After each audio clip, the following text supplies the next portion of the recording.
Do you have, also, I was just finishing listening to the Hot Pockets episode. Do you have Hot Pockets nostalgia? Me? I did. No, wait, let me correct it. Casey, I can't say it's nostalgia with Casey, because for all I know, he had a Hot Pocket earlier today. Yeah. No, it was an occasional special treat when I actually had a job that I would take either what I would call a frozen meal, which you would call a TV dinner, typically like Healthy Choice or Lean Cuisine, one of them. But I would take one of those or occasionally a Hot Pocket, although in the last few years of employment, I mostly had gotten away from that. I am not above Hot Pockets, for the record. That is totally in my wheelhouse. But it's not a childhood thing that you can remember? You're talking about your adult life. I think it was. I think I actually was. I was familiar with Hot Pockets as a kid, but I think it was more during my adult life that I realized listening to the podcast and looking at the art that I was mistaken in what I didn't know what a Hot Pocket was, because what I had in mind. What? Have you never had one? Well, but looking at them, I'm like, oh, I remember those from when I was a kid, but we never really had them. But then I realized, no, what I'm thinking of are the ones that are like the size of. They're a little bit bigger than a postage stamp. What are those called? Tostinos, like pizza rolls? Yeah, like that doesn't make sense that they're called rolls, because they look like little raviolis of stuff that burns your mouth when you bite into it. Yeah, it's always hot as lava inside of those things, and they never cool off. Yep. Yeah, but they're tiny, but they're very small. So that's what I was picturing for Hot Pockets. But then I saw the picture on the box. I'm like, wait, no, these are not the size of postage stamps. Right. These are hot, and these are pockets, but they're not Hot Pockets. Yeah, I'm not totally done with the episode, but nothing in that episode made me think I wanted to ever have them. So. Oh God, I was so disappointed because I liked them a lot when I was a teenager. I was so disappointed to learn how crappy they are now, like from adult. Well, you were excited about so far. When I've listened, you're excited about the pepperoni one. The pepperoni one, I think, was the best. No spoiler, but man, it's bad. Like, they're all so bad. I don't know what happened. Were they always this bad? Probably. I mean, or you know, were my standards just Oh my god. I think it's a little column A, a little column B. Yeah, and you as an adult who has not eaten a Hot Pocket in a long time, ooh, you feel bad after eating them. Oh my god. Yeah. Wait, do they not make lean pockets anymore? That used to be a thing. I don't know if they still do. That's what I would usually have, if anything. What's with you and all this lean Well, because it made me feel slightly better about myself. Oh no. Yeah, like lean cuisine and a healthy choice are neither of those. Like, no, it is not. It's neither lean nor healthy. It is a choice, I guess. I mean, it's the same junky food, but there's just less of it and lower calorie. So what it basically boils down to is you're trading. You're taking in fewer calories and replacing it with all of the sodium on the planet, just all of it, and smaller portions. Like, that's the other secret to getting the calories down. Yeah, it's like after you eat your lean cuisine, you're gonna then be so hungry you're gonna eat an entire bag of Oreos after. You know, it's not really helping you in the. Were net. you watching me? Don't challenge me here, because I will make you guys do a lean cuisine / healthy choice / lean pocket challenge. No, I can't. We can't do any more food challenges like that. I need another year to recover. Oh my god! I still have nightmares, and I still have like the one that I bought that was like my backup one, because if I couldn't find the other one, that's still in the freezer. I'll eat it. Feed it to Alex when he comes home. We'll mail it to Casey. Right. Exactly. Whatever condition it's in when it gets there, you got to eat it. No problem. Wait till August. Yeah. I still haven't gotten up to the point in the episode where you try the one that says that you don't have to cook it, like the room temperature one that you could like put in your lunch. It's supposed to be like deli meat or whatever. I can't wait to see how that is. It's got to be vile. You'll say I will say those slightly surprised me, but I won't tell you in which direction. All right. Yeah. It's like Lunchables. Oh god. Oh, Lunchables are my favorite. Oh, can we do Lunchables? Let's do Lunchables for a member special, please, Daddy. Please. Can we do handy snacks with those little red sticks and the little flat cheese? I don't know. Oh yes. Yes. Those were good too. Oh man, and Dunkaroos. The red sticks that was were the amazing. best part of those. The red sticks were the best. You just eat the stick. A friend of mine, Brad, had a birthday. I think it was this past Friday, and he got from a nephew of his who works at a candy shop. He got some Fun Dips. You ever had a Fun Dip? Yeah. Oh, those are my frickin' jam. Gosh, I love those. Oh, so good. Just pure sugar, up and down. That was like the best part of playing T-ball as a kid. Is that afterwards we got to go to the concession stand and get a whole bunch of hot dogs and Fun Dip. Mm-hmm. You know, see, in the realm of candies that are not even trying to disguise the fact that they're just sugar, you got Pixie Sticks, you got Fun Dip, and I feel like the best one that figured out the best way to basically disguise pure sugar is Nerds, right? because it's pure sugar. But all they did was like they made into these little crumbly. It's like what they do with breakfast cereal. Like it's all the same material, but it's like what shape is it? They're kind of like pasta anyway. Pixie Sticks is just like we're not doing anything. It's just here it is. It's in a tube. Good luck. Fun Dip is like, well, there's some powder, but also a stick, which is also made of sugar, right? And Nerds is like we found a way to color them brightly and make them into these little granules. And I think they would spray some flavor crap on them too, right? Nerds are good, man. No. First of all, Nerds are good. Secondly, I started recording using former sponsor Channels. I started recording. Shoot, I'm gonna have to look up the name of it, but it's this show about like the history of food, particularly in America, and it's usually like my kind of garbage food. Is it hosted by the guy from Double Dare? No. Oh, what is his name? Mark Summers. I've heard he's like a real. I've heard he's a jerk. I forget where I read that. He's just got OCD. Is that what it is? Yeah. We'll go with that. He does. Literally, he's been on talk shows talking about it. Oh, okay. The food that built America on the History Channel. And that sounds like a History Channel title. Yep. And one of the episodes, they talked about, different foods, different candies, including Nerds.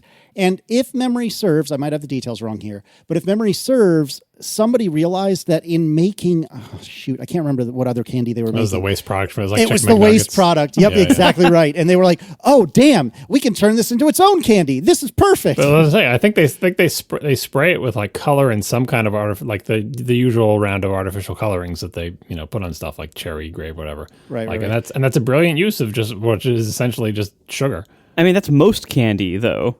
I know, but like it's those. That's the barely disguised sugar in the family of barely disguised sugar. Someone also pointed out Smarties, which is compressed sugar. I mean, it's the same thing as the Smarties versus the Fun Dip stick. Well, Spree, same thing. Like I don't know what Spree is. Spree is like a better Smartie that has like a candy coating, like the outside of a Nerd. It's basically like a Nerd that's big enough to be basically not even. It's like twice the diameter of a Smartie. Oh yeah, I see what Spree. Yeah, no, I recognize Sprees are it all now. right. Sweet Tarts are my jam in the Smartie. Well, Spree has more of like a coating, like the sort of shiny lacquery color thing. Yeah, exactly. See, for me, I like a Smartie just fine. Spree was like my third tier. For me, it was Sweet Tarts all day, any day. Smarties second level after that. And if I needed to go for a Spree, fine, I'll go for a stupid Spree. But they were not my favorite. Sweet Tarts. I gotta look up what sweet tarts are. Let me see. I think they're similar to Spree, right? Oh no, Sweet Tarts is like Tums for kids. Yeah, kind of. It's like an adult Smarties, if you will. Spree is a Sweet Tart with a candy coating. Yeah. How can you like Sweet Tarts over Spree? Spree at least has the candy coating. Yeah, Spree's better. No, because then you can just scrape the Sweet Tart against the inside of your teeth for like an hour, which I'm sure is super healthy. That's what dentists recommend, I hear. Yes. Yep, exactly right. Just rub sugar right directly against your teeth. So Easter just happened in I was going to say the United States, as if we have a different religious calendar. There's Canadian Easter. Anyway, setting that aside. That just happened. And of course, we go to family and they pour candy all over us, basically. So it's just tons of candy, not even just for the kids, candy also given to the adults. I know. I got an Easter basket too, which I don't know what I'm going to do with. And this is like the one time of year I actually eat candy, like really more than just like one or two here or there. Oh man, does it make me feel crappy. Like I just get so tired and I just want more candy. It's like a drug. That's why you do Valentine's Day, because you can just have like one fancy chocolate instead of like a handful of jelly beans. Oh my God, it's rough, man. It's really rough. Got those Jelly Bellies, one of those weird flavored things, and it was like kids flavors or something. So I guess it was like excluding the weird flavors, but they were wrong. There were some weird flavors in there. Yeah, well, I feel like every Jelly Belly assortment contains some weird flavors, be glad you didn't get the ones where like they sell a set where they're intentionally disgusting for like it's like random draw. Like you this might be good or it might taste like poop or whatever. Yeah, those are horrendous. Although they did make a fun thing to bring to a bar last fall, but for some reason we got them at Halloween. But otherwise, that's what you're doing with the Hot Pockets in your freezer. You're doing the same thing as the Jelly Belly company does. They all look the same on the outside, but you don't know what you're going to get. There are no more Hot Pockets in my freezer, John. Really? Did you use them for fertilizer? Wow. Maybe they won't biodegrade. They won't biodegrade. Are you kidding me? We tried. We asked all of our local friends, hey, who wants these for free? Take whatever you want. Yeah, I heard that theory of like, who's going to come running over to your house to eat Hot Pockets? 0 of our friends. And keep in mind, we live on an island where it's hard to get groceries. None of our friends wanted any of them, even for free. I don't think you can get the deer to eat them. So, no, the deer will eat anything else. They'll eat like pizza crust. They'll eat watermelon rind.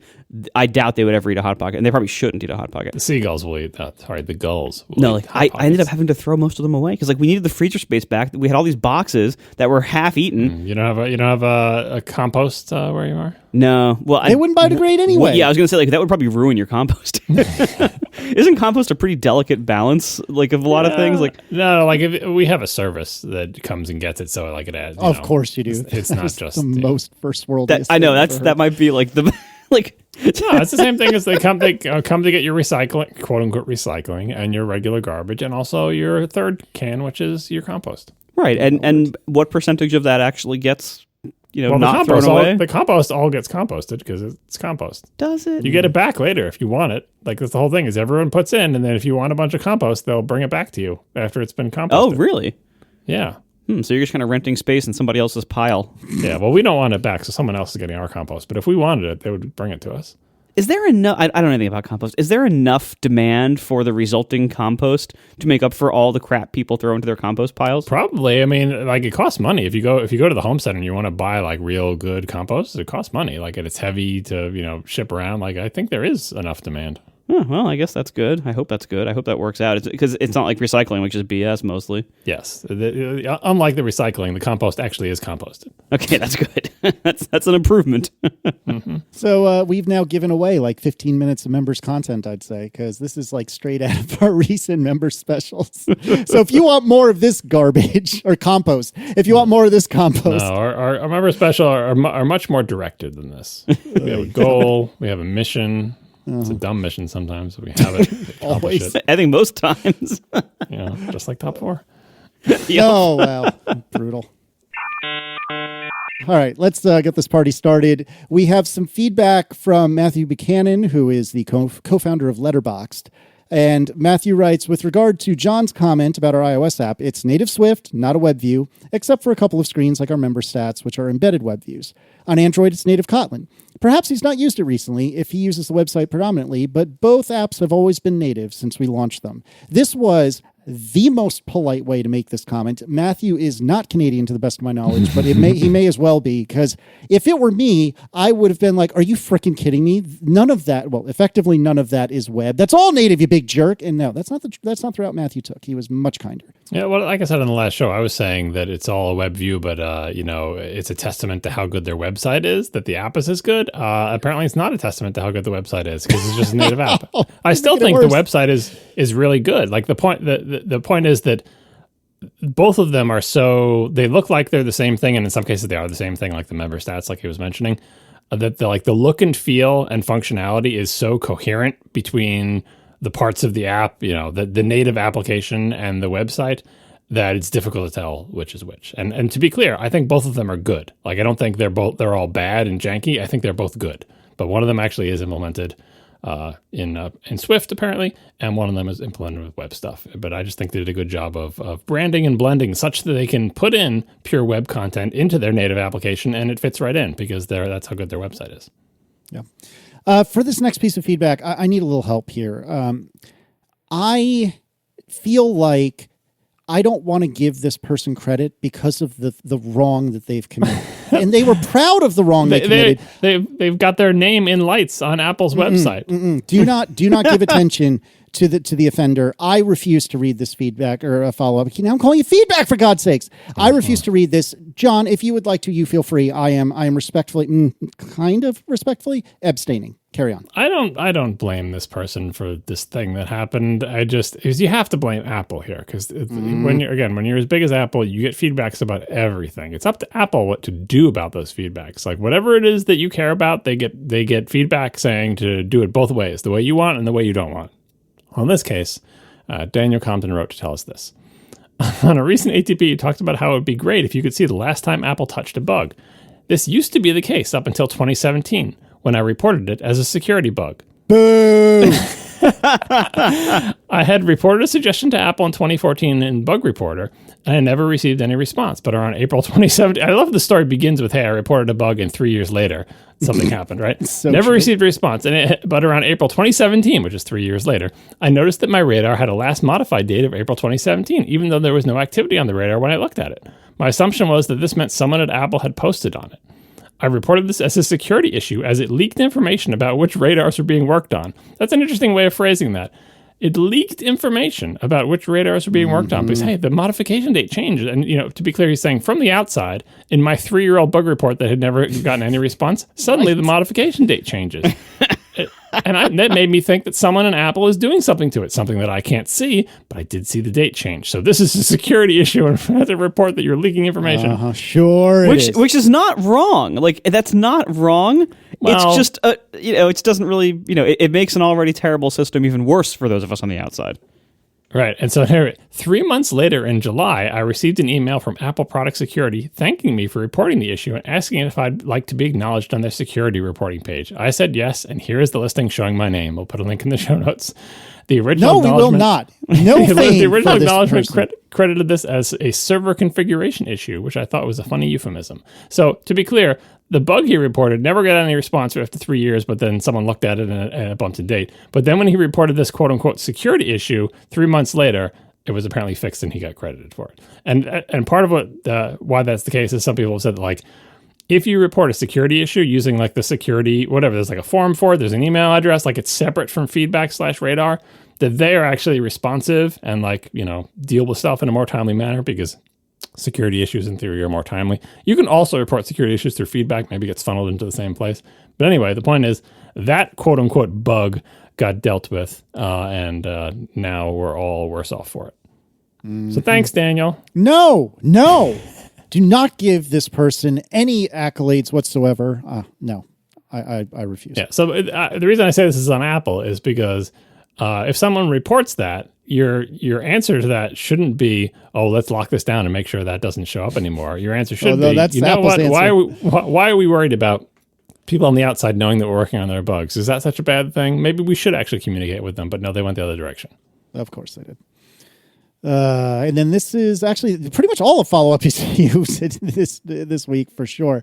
Henrik Nee writes, future version of IceCubes app will include verify URLs in search results as promised on the show. And there's a pull request that will link. And from the pull request, you can see the original issue, which basically says, hey, I was listening to ATP and they said that this might not be a bad idea. I think this was John. Maybe we should do it. And they did it. So soon or now, maybe on IceCubes app for Mastodon, you'll see a demarcation of some sort when a verified URL is in somebody's profile.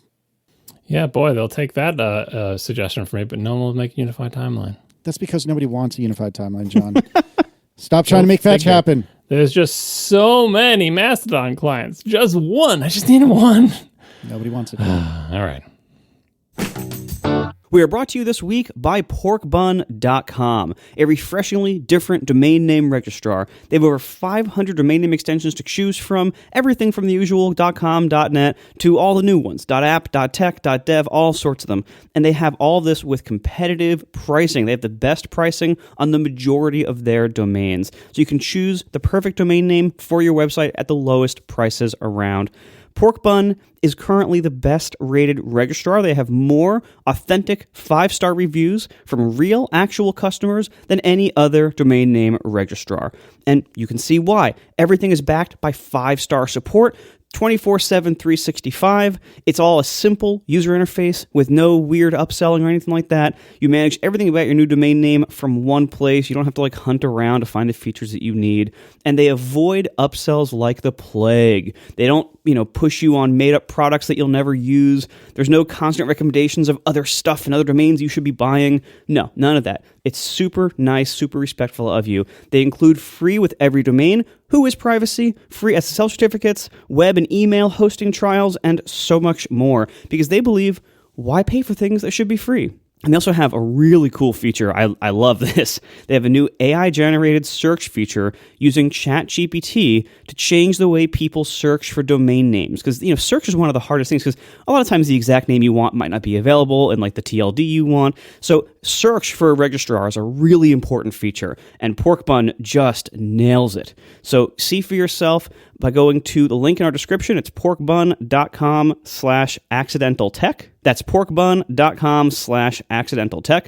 Go there and you can get a free .app or .dev domain name by going there, porkbun.com/accidentaltech, or use promo code accidentaltech. Thank you so much to Porkbun for sponsoring our show. All right, so Trouble in Paradise for Apple Photos dedupes? Yeah, I was talking last week about how I was using their new shared library deduplication feature and that I had trial run it over dozens and dozens of photos, manually checking each time that the thing was doing what I wanted it to do, and eventually it never made a mistake, and I had faith in it, and I'm like, okay, dedupe all my things, and it found 30,000 duplicates, and I was like, all right, well, off I go. Bunch of people wrote in to say that they had different experiences from me. So here is Aaron Gabbert saying, my Apple Photos duplicate experience was a bit distressing. It seemed to be doing some kind of hashing/abstraction on the photos to verify whether they're duplicates, and as such, it won't pick up on very slight differences in pictures. For example, there were some quote-unquote duplicate pictures taken on a tripod from a distance, one of which had my wife and one of which had both of us. She was sitting in the exact same position in all of them, and apparently me joining her in the picture did not change the abstraction value enough for photos to recognize them as different. There weren't many cases like this, but I think I may have lost at least a couple of honeymoon photos along the way due to me trusting the process before going in. That's pretty bad. Picture with one person in it, picture with two people in it, not duplicates. Very different picture, Apple's photos. Mm-hmm. Matthew Schaefer provided an actual example, which he posted on Mastodon. We'll link to if you want to see these pictures. Just FYI, duplicate detection has a number of false positives for me. He's really annoyed that there's no way to say these are not duplicates, which is true. In the interface, there's not really a way for you to say, I mean, you basically just ignore it. You say don't merge them, and it won't merge them, but you can't make it go away, which is kind of annoying. It's like having a little red badge on your application that you can never make go away, which also happens with Apple software. So in this example, this is a less egregious one. It's like a family portrait, and you can see they're two different pictures. Like the little kids have different expressions in each one, right? Because they can't stay still. Right? And Apple Photos thinks they're the same photos, right? So after seeing this, I'm like, okay, well, I didn't check all 30,000 of my photos. I just spot checked many, many of them until I was confident, right? So what do I do about this? Well, the good thing is, and the reason I would say to like Aaron that you didn't lose your honeymoon pictures, when you do merge duplicates, as I mentioned last week, it doesn't immediately like hard delete the ones that it gets rid of. It deletes them the same way Photos always does, and they end up in the recently deleted folder. So since I did this entire big merge in one big operation on one day, my recently deleted folder had 30,000 photos in it. And the things in recently deleted, like they basically get permanently deleted after they've been there for 30 days. And if you look in Photos on the Mac, you'll see a little, underneath every photo will say 25 days remaining, 15 days remaining. Like that's how much longer they have to live in recently deleted before they get deleted for good, right? So what I did was I went back into recently deleted and I selected all the photos that said, they were all said 29 days remaining or whatever. I think it was 29 or 28, whatever day it was when I did that big merge. And here's the process I did. So select them all while in recently deleted. Then I applied a keyword to them while in recently deleted that said, like recovered duplicates or something like that. After I applied that label to all of them, or the keyword to all of them, then I hit the recover button to recover them from deleted. It's important to do it in this order, because if you just hit recover, all you've done is just sprayed them back into your photo library and you have no way to find them again. But if you label them with a new keyword, recovered duplicates, then you recover them. Then I went back to my main photo library, made a smart folder that said keyword is recovered duplicate or whatever, and there's my 30,000 photos, right?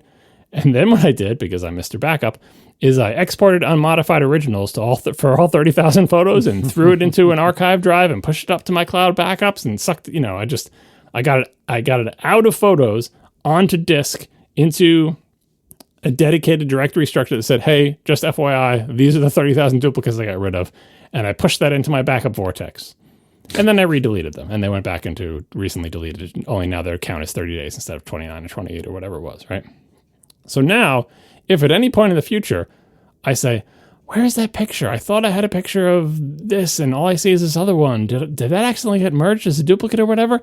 I can go into my archive of 30,000 backed up duplicate photos and sift through there and say, was there another version of this pose around the same time, date and time or whatever? And now at least I feel confident that even if the Photos duplicate resolution thing totally screwed stuff up, I still didn't actually lose any data. And that's kind of sucky that has to be the case, and it is kind of sucky that the duplicate thing does this. But remember, when you're doing the merge duplicates, it does distinguish between the different kinds of duplicates.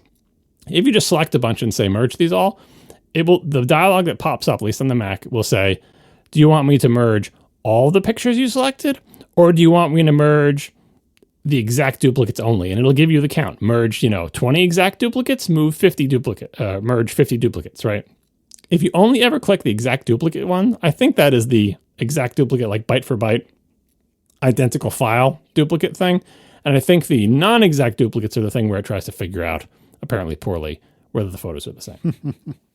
So, I mean, I didn't really, I got them out of my library. I got my library merged, but I didn't really save the storage space, which honestly, it would have been nice to get that storage space back, but I was already using it anyway for, my photo library when they were in separate photo libraries. Well, you got it back on iCloud, didn't you? Yeah, everything was on iCloud. I'm saying you got the storage space back on iCloud, right? Because you've now. I mean, I will in 30 days. Well, sure, right. Yeah, but I didn't. I had this Mac downloading originals for both of my libraries, so everything was on the local disk here. But anyway, they're pushed off into they're on two Synologies and in the cloud backup. So if I need to get them someday, I can. It was a little bit of an annoying process. Oh, and as part of that process, exporting the 30,000 photos, for whatever reason, Photos was having a real hard time with it. I don't know what its problem was. I've exported more than that before, and it's had no problem.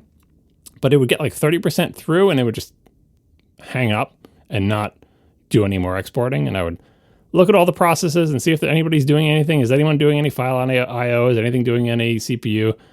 And it's not always going to be the Photos app. It's going to be Photo Library D and all these other things. And no, they would just get hung up. And I don't know what it was hung up on. I could never figure it out. I restarted several times. I tried to do it in small batches. I hate babysitting programs like that. You know what I mean? If a program has a feature where you can select a certain number of photos and do something that you think should be straightforward, like export unmodified originals, especially when you're doing it from a photo library where I've said download originals. So it's not like it's waiting for them to come from the cloud down to my computer. They're all on my computer. All I want you to do is export them.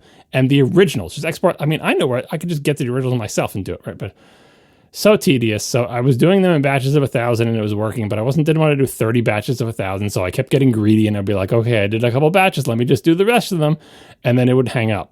And I wouldn't be able to resume that operation because when you do the export on modified originals, it does not ask you, oh, it looks like there's a file with this name already in this folder. Should I overwrite it or skip it? Like the Finder does? Photos does not ask that. It just blindly exports and picks a new file name with a number in parentheses after it. So you can't re-export unless you know the exact photo where it got hung up. And I didn't because it's just a stupid little progress bar that says, I'm 30% done. So tedious. Eventually, I did get it to export. Oh, I should show you the screenshot. I think I saved this just for the purposes of the show. Yeah, this is great error handling from Mac Photos. I guess this is, Marco can put this in chapter art if he wants, or we can just look at it here. It's not that exciting. Take a look at the Slack. Take a look at this. Amazing, I've seen this. Yep, amazing error dialogue. The worst. Oh yeah, I've seen this before. So this is a dialogue and a results dialogue. It says export results. It's not an error dialogue. It just says export results. And it says export completed with errors. That's like when they used to get your app rejected from the App Store, and the subject line would be application submission feedback. Mm-hmm. Yeah. Here, export completed with errors. 18,862 of 19,480 files have been exported to duplicate photos. The export operation failed to create files for 618 photos, semicolon. The first 100 are listed below, colon. And then there is a scrolling list of file names and errors. The file names are just the actual file names, and the errors just say unknown error, parentheses 1,005, right? So it knows that 618 photos failed to export, but it's not going to tell me what those are. It's just going to list the first 100. What am I supposed to do with that? I can't go and retrieve those 618 myself. I'd only know the first 100. You can't scroll to get any more. There's nothing to say. Just tell me the other 518. Nope, those are a secret. We can't tell you what those are. Never mind that file name is insufficient as a unique thing anyway, because I do have duplicate file names just because of multiple cameras and stuff over the years. So that was incredibly frustrating. I eventually, my success scenario was this. On my successful export, which happened over the course of 8 hours while I slept, was this, where it said, this is me just doing all of them. 27,570 of 27,575 have been exported. The export operation failed to create the files for 5 photos listed below. Yay! And I just manually exported those 5 and it worked fine. And now you have a different error code, -1 for these. That's right. And why, and by the way, I would have to, like, since those file names are not unique, I would have to go look at all the DSC_0031.jpg files and see how, there was 4 of them. I have 3, so this 4th one is the one that didn't export. Let me export that one. And so I just did it manually for 5 files, and now I'm sure I have all the files. At least as sure as you can be about anything with Apple Photos. All right. Well, in happier news, Amazon is going to keep DPReview archives shrug? ? Maybe it's extremely unclear. The general manager of DPReview, Scott Everett, wrote, "We've received a lot of questions about what's next for the site. We hear your concerns about losing the content that has been carefully curated over the years, and we want to assure you that the content will remain available as an archive." That's it. We've also heard that you need more time to access the site, so we're going to keep publishing some more stories while we work on archiving. Like, that's fine, but even just a hint as to what shape that archive would be, or will be, would be neat to know. That would be nice. Yeah. What does that second paragraph mean? So they say, will remain available as an archive. Okay, we don't know what that means, but whatever. It's vague, right? The second paragraph, we've also heard that you need more time to access the site. Wait, that makes it sound like you're taking the site offline. Well, that's why we need more time to access it, because at a certain point you're going to take it away, and then we don't have any more time. And so you need more time to access the site. So in response to us needing more time to access the site, which already doesn't make sense, we're going to keep publishing some more stories while we work on archiving. What does keep publishing more stories have to do with us needing more time to access the site? Those are 2 different things. Right. Also, we don't need to access the site in any given timeline because they just said they're going to put an archive up. But they said it's going to remain available as an archive, and I don't think they understand. Like, we just want you to leave the site online with all the same URLs, just make everything read-only. Like, I don't think they get that. I think they're just going to give it, like, here's a 70 gigabyte zip file. Good luck. Like, I don't know what they mean, but anyway, it's and doesn't this kind of sound like we're going to keep running the site? Like they're going to keep publishing some more stories? Doesn't that kind of sound like while they work on archive? I think the idea is like, look, if the site's up, we have to be posting stories to it. If we're not posting stories to it, then there's no point in it being up. And we're like, no, there is a point in it being up, even if you're not posting stories to it. Do you understand? So this is very poor communication from General Manager Scott Everett. Please clarify. But mostly this has been taken as good news in that they've heard the cries of DPReview readers and are trying to do something about it, but they're really bad at it. I mean, and maybe, I would read this as a sign that maybe Amazon's willing to keep like 1 or 2 people working on it. I don't know, but because it's really weird that they're going to keep publishing new stuff. It kind of sounds like they're still employing people. That's what that sounds like to me. Even on the YouTube channel, the folks who are doing the YouTube channel who are going over to Petapixel, they said, DPReview is going away, but stay tuned because we're going to do like 5 or 6 more videos before we go away, and they're doing like fun, sort of like on the way out the door videos of like, I think I showed you one of them. Actually, the focal length one wasn't one of those, but anyway, like just fun videos to wrap up. And one of the most interesting things about the videos is they always get to the part where you have to say, don't forget to like and subscribe or whatever. And they're like, well, I guess you don't need to subscribe. Like, this is the first YouTube video that they're at a loss. Like, don't subscribe because the channel is going away, but I guess you can like, but it doesn't really matter, honestly, because the channel is going away. But so they're still, they're like lame duck YouTube channel, right? They're still putting out content, and I think the website is the same thing. Like, as people go out the door, it's your last chance. Like that one article that you always wanted to write, and they would never let you write it now. Who's going to stop you, right? And I think that's what's happening.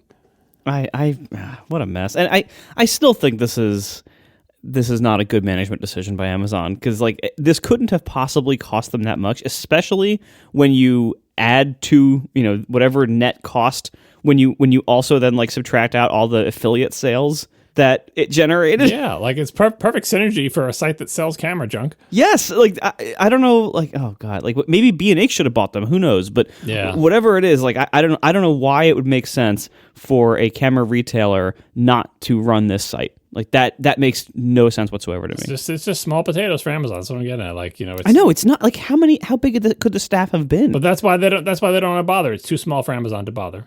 And the shit, like I keep going there because like I've been doing all this camera stuff recently, and it's so sad to think like next time I need a camera, like in another 5 years, or whatever, it's not going to be on there. It's just not going to be, and like these other sites that are trying to replace it, I frankly I don't think are as good, and they don't have the history of having the database of how these cameras compare to what I had before, so I could compare when shopping. Like, have things gotten better since my old Canon? Whatever. Let me see.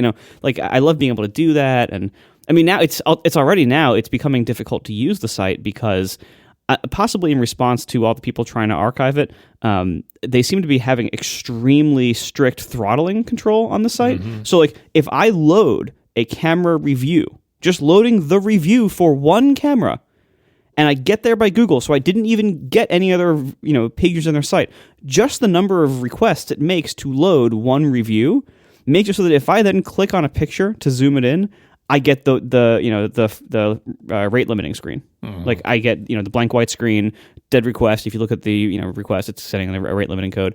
Like that, like just loading one review makes you hit the rate limit, which is very difficult. It makes it very difficult to use the site. So already it's like breaking in weird ways, but even that shows me like, wow, what a loss this is. Like I just want to go, look up, this cool camera somebody just told me about, or this cool lens I might want, or something, and then you hit these walls and it just reminds you, oh, this is going to be gone soon. And then so I go look at some other site to get the information I need because they block me, and all the information is worse or missing on other sites. So it's just what a waste. What a loss for Amazon. Like why? What could this have possibly been costing them when you net out all those affiliate sales? Like what could this have possibly been costing them? And they decided to kill it. Like what a weirdly run company. Yeah, and then people from the sites will go elsewhere. I'm sure, like the YouTubers going to Petapixel or whatever. But it's like what you said before. Wherever they go, they won't have the exact same tests, for example. Whereas the DPReview has been doing more or less the same tests, the same sort of test pattern screens and stuff. So you can actually compare, at least within a few years of each other, you can directly compare. I know these cameras are being tested in more or less the same way as the new ones. Whereas when you go to a new site, you don't have that same history. I think you're being a bit ridiculous, though, because think about all the money Amazon has to pay to host this site. I mean, they must be paying, wait, let me check my notes. They must be paying Amazon a lot of money to host that site. So I don't blame them for wanting to shut it down, right? The funny thing, too, is like now that Amazon is sending all these people to other sites that have their own affiliate links, Amazon presumably didn't have to pay DPReview for their affiliate links. Right. So all those links that are going through the link to Amazon's now going to have to pay out like 7 or 8% of all those links to some other site. So by canceling DPReview, they're actually potentially going to lose more money overall. Yep. I bet they did pay them for the affiliate links. I know it sounds silly because it's all like we're all same team here or whatever, but they did just because it's easier in terms of not special casing or anything like that with all the old affiliate links. It's like just run it through the system. It'll all come out in the wash. Yeah. All right, John, you wanted sensor shake on your camera, so this is... No, I wanted sensor shake. Oh, I'm sorry. It's always John, except this time. No, because I had, on my old Canon 5D Mark IIs, they had sensor shake every time you turn the camera off, and those cameras never got any dust on their sensors in the entire many years and many lens exchanges that we use them. We have Sonys for like 2 seconds, and they get lens dust on them, or sensor dust on them. That's very hard to clean off. I also just learned that my new Fuji X-T5 also has sensor shake every time I turn it off. So I don't expect to have a lot of dust in that one either. But Sony, apparently, they do have this feature, sort of. I think you have to tell it to do it each time, right? Yep, it's in the, and I believe I did it, but the one time I cleaned my sensor on one of my cameras, which is a terrifying experience, before I broke down and bought a sensor cleaning kit and did the whole little scary surgery, I did try the sensor shake thing, and it didn't entirely work. But anyway, if you want to do this on your Sony camera, I'll put a link in the show notes to, I think this is my Sony camera. Hit the menu button, then go to setup, then cleaning mode, then hit enter, and it will shake. I don't think there's a way to make it do it every time you turn the camera on and off. Honestly, I probably wouldn't want that. Being able to do it manually helps. No, trust me, you want that. Well, I mean, I've been lucky enough to not have any dust issues on any of my cameras. I just had that hair that got caught in the shutter mechanism, which the sensor shake, as you can imagine, did not help. I had to go in there with some tweezers and get that out. But But yeah, if you want to do this, you can do it manually. It would be nice if they put in a way to do it automatically. We are brought to you this week by Memberful. Monetize your passion with membership. Memberful is the easiest way to sell memberships to your audience, letting you build sustainable, recurring revenue, and is used by some of the biggest independent creators on the web.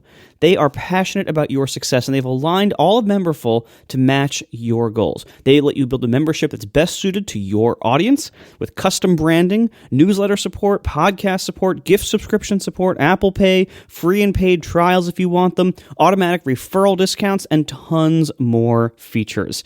They have everything you need to run your membership program at Memberful, including a streamlined and powerful checkout, an easy-to-use member management portal, transactional email support, member management dashboards, and they seamlessly integrate all of this with the tools you already use, including MailChimp, WordPress, Stripe, Discord, and more. If you need any help getting set up, they have a world-class support team ready to help you get set up, and they can also help you simplify your memberships, grow your revenue, whatever you need to be guided by, because they are there to support you. Memberful is passionate about your success, and you always have access to a real human. You can get started for free with no credit card required at memberful.com/ATP. Check it out today. Once again, Memberful is just the greatest way to sell memberships to your audience. Memberful.com/ATP. Monetize your passion with membership. Thank you so much to Memberful for sponsoring our show. Now, John, you want to take us to school, please? I will try. This is a very long video. This is one I referred to last episode with the Sony cameras, and they're two different kinds of ISO that I couldn't remember the name of. It's dual base ISO or dual gain ISO. Different manufacturers use different terms for it, and I was trying to summarize it from memory and did a bad job, so I will do a better job this time now that I've pulled the URL, which will be in the show notes.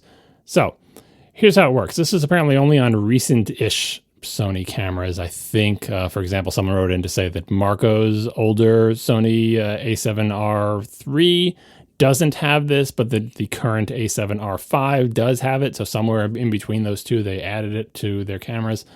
And it's something I didn't know about Sony cameras. For all I know, it's on other cameras and sensors as well, although Sony sensors are actually in many brands of cameras, kind of like LG OLED panels are in many TVs. I think Nikon uses Sony sensors, and maybe even Canon. Canon does not. Canon has their own stuff going on, but Nikon uses Sony sensors usually. Yeah, so I'm not saying this is exclusive to Sony, but this particular YouTube video was specific to Sony. That's why I was watching this channel. I don't know if the whole channel is specific to Sony cameras, but this video definitely was. That's why I was interested in it. But I found it fascinating because I had never heard this before. Probably because I don't do anything with video where this is more of a well-known thing.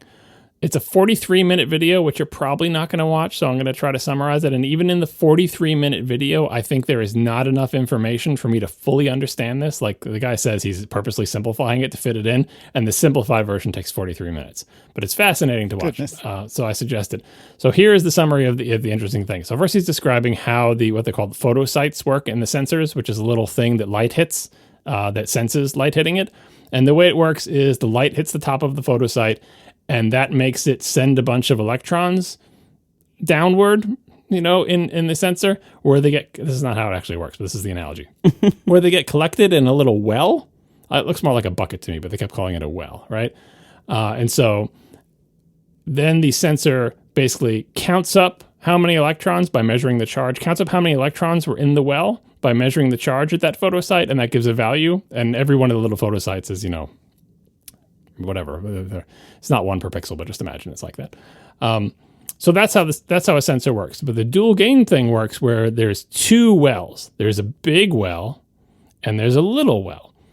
And the camera can choose, do I want the electrons that get chucked out from the photo site? Do I want them to try to fill the big well, or do I want them to try to fill the little well? And here's the difference. So the large capacity well is what's called low conversion gain mode, because it's a bigger well. It has more dynamic range, which means you can put more electrons in there before it fills. And by the way, if that well fills, you just get 100% white. That's when your highlights are blown out or whatever. You're not going to get any more whiter. No matter how much more light hits that sensor, you're already at max, right? I guarantee you I can get whiter. Right. A big bucket, the big well, has a larger dynamic range between the one little electron and a whole bunch. But there's also apparently more read noise. And if you don't know what read noise is, watch the video. I don't understand why the bigger well has more read noise. I believe it. It just wasn't explained in the video, but take that as read. The smaller capacity well is what's called high conversion gain mode. That has less dynamic range, but the well fills faster.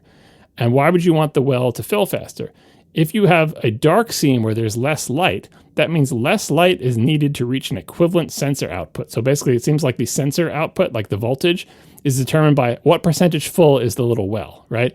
A big well with the same number of electrons as a small well will be a lower percentage full. So if you put that same number of electrons in the small well, maybe it fills it to 90% capacity, you get the 90% of the voltage value.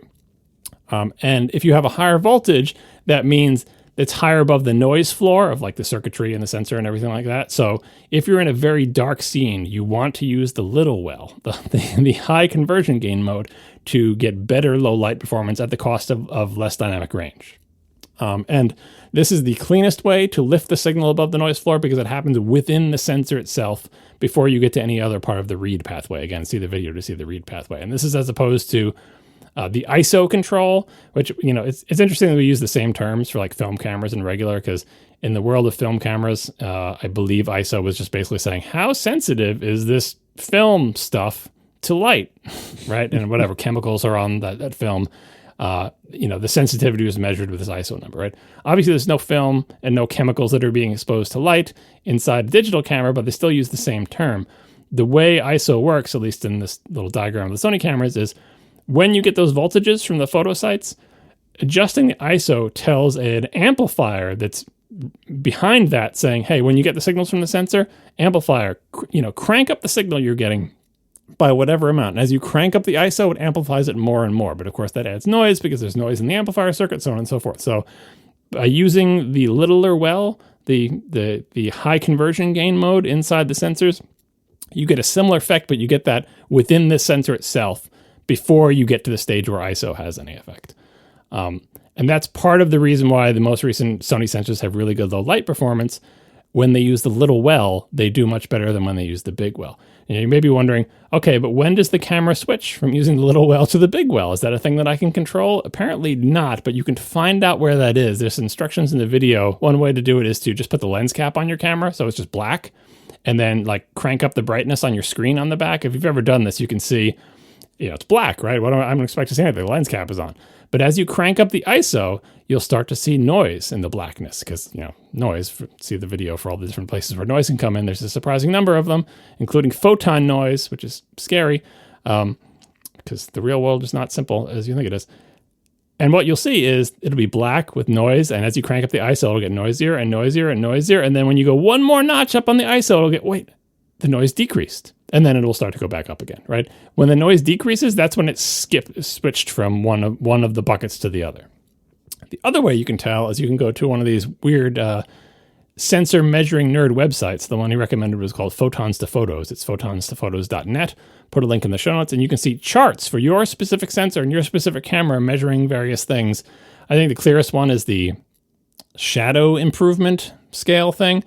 And you can just pick, like if you pick two cameras, you can see it well. This is the one I picked for the show notes here is showing the A7 IV and the A7 S3 compared. And it doesn't really matter so much what shadow detail is. It's some measure of something or whatever, but you can see there's a discontinuity in the graph where all of a sudden it jumps. That place where it jumps is where it switches from one of those buckets to the other. And also, by the way, this one you can see that the A7 S3 has an incredibly low noise floor compared to the A7 IV. That's why the A7 III is beloved by video people, because it's less noisy. But anyway, you can mouse over these little charts and find for your specific camera, if you have dual gain ISO, you will see that jump in the graph, and you will see at exactly what ISO level it occurs at, so you don't have to guess. I don't know why they don't just list in the specs, but they don't. And finally, why doesn't Sony say that their cameras have this dual base ISO, which is a thing? And here's what the video had to say about that. Sony reserves the term dual base ISO for something specific. In order for Sony to say a camera has dual base ISO, both base ISOs need to perform the same way with regard to noise performance and dynamic range.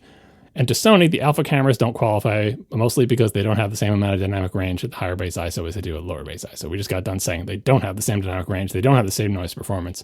Their video cameras do.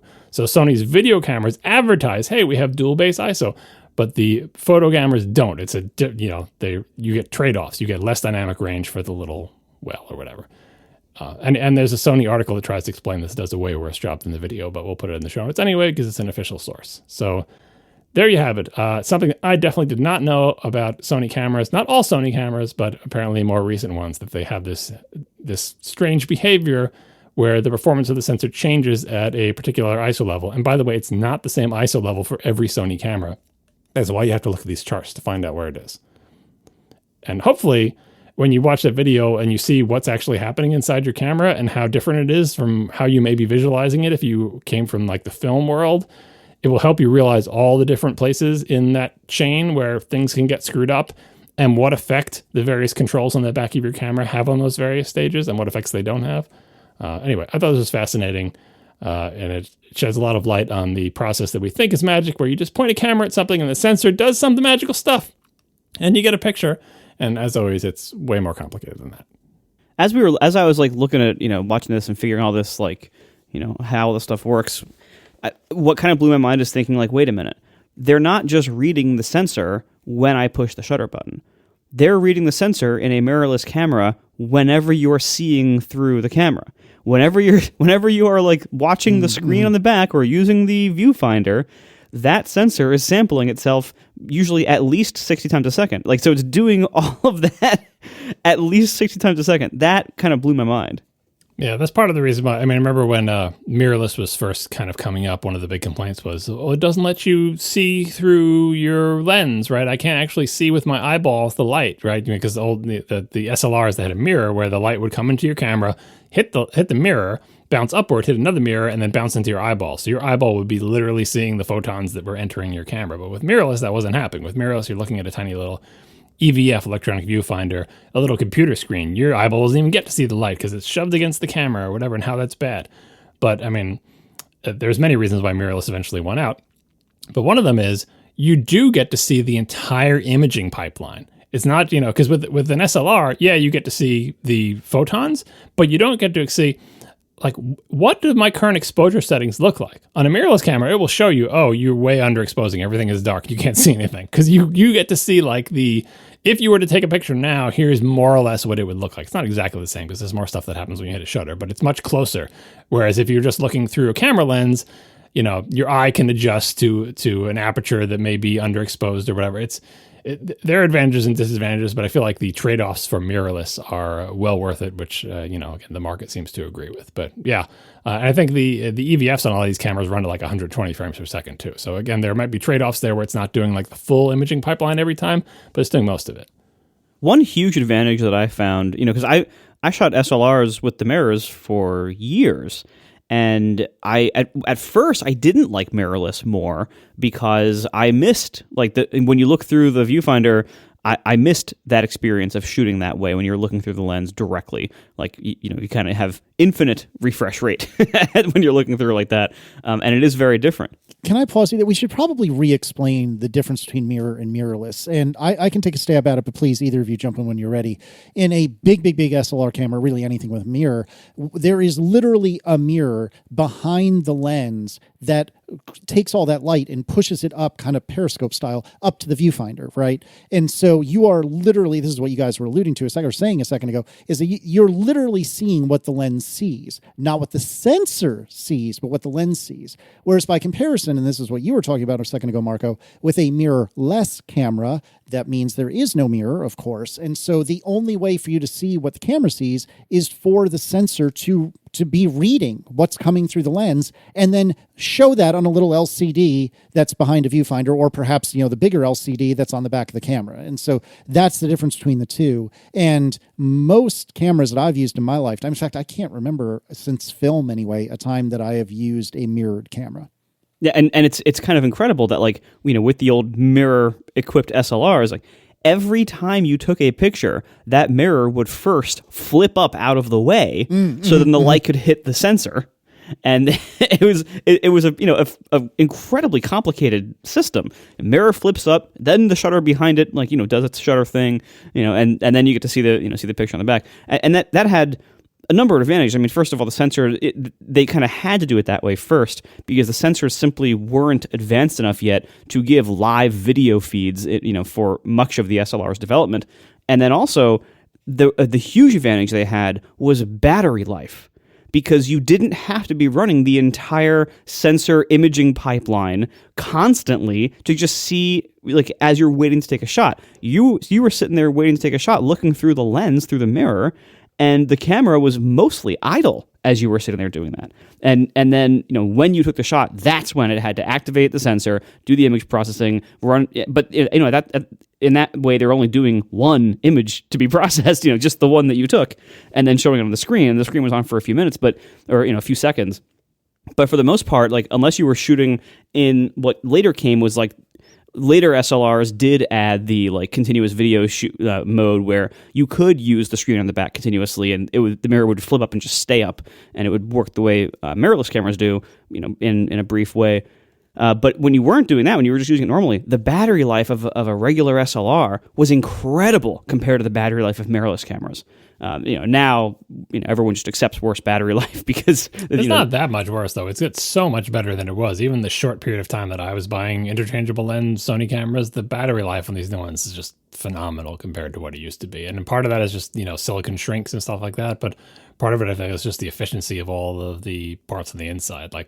The camera on my desk here, I just, I wish my iPad had this kind of standby time. It just sits here for literal months. And every time I pick it up, it's still got charge in it. Eventually, it will go down to zero over the course of 4 months. But, and I take these to the beach and I shoot literally 2,000 pictures and I have more than 50% battery life at the end of it. Right. Yeah. So it's what more could you ask for? And by the way, the batteries are changeable and I have a spare if I actually needed it, but I've never needed it. Now that I've gone to the Z size battery, whatever the big Sony size battery is, which is not that big, but the previous size battery, whatever the small one is, that one's not big enough. But the Z-size battery, especially since now that my A6600 also has the Z-size battery in that tiny little camera, it's like infinity battery life. It might as well be infinity because it's I go to sleep before the thing's going to run. Maybe if I shot something where I was holding down the shutter for 4 hours straight at a sporting event, I would need to swap batteries. But 2,000 pictures of the beach, no sweat. Actually, and the biggest thing I like about mirrorless since switching over, now that they're better, now that the EVFs have much faster frame rates than they used to, the battery life problem has been mostly or entirely solved depending on the system. So now the advantages that mirrored SLRs had are mostly alleviated now by mirrorless being better. But my favorite thing is that the mirrorless cameras, because the viewfinder is a screen, what they usually do is when you are looking at the viewfinder, it just shows whatever it would have been showing on the back screen. It senses your eyes there, it turns off the back screen, and it turns on the viewfinder. And my favorite thing is that in bright sun, you can, when you hit play to review the picture you just took to see if you got it, you can look in the viewfinder and you can see the picture. No matter what's going on around you, light-wise or distraction-wise or whatever, you can look through the viewfinder and see the picture you just took and review it to see, did I get what I wanted to get? That is my favorite thing about mirrorless, besides the fact that they're just way smaller. But other than that, that's a game changer for me. And that's one thing where, as I was looking at very small cameras, looking at the Ricoh and the Fuji X100V and the Sony RX100 series and stuff like that, looking at all these small cameras, not all of them have EVFs, and the ones that don't have them, I really miss it when it's gone. And even the cute little tiny pop-up EVF on the Sony RX100, I've still found myself doing that and being very thankful it was there.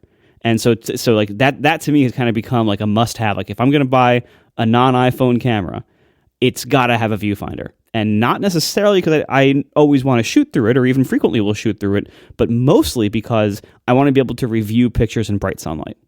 I suppose they could just make the back screens way brighter, but that's probably harder. Yeah, I mean, a lot of them do have a super duper bright mode, but I haven't really tried that because I assume that really would eat at my battery. Yeah, I just use the viewfinder. In fact, when I'm at the beach, I just turn the back screen off, which also extends battery life because honestly, you can't see it at the beach. There's no point, right? I'm going to use I'm aware. the viewfinder the whole time.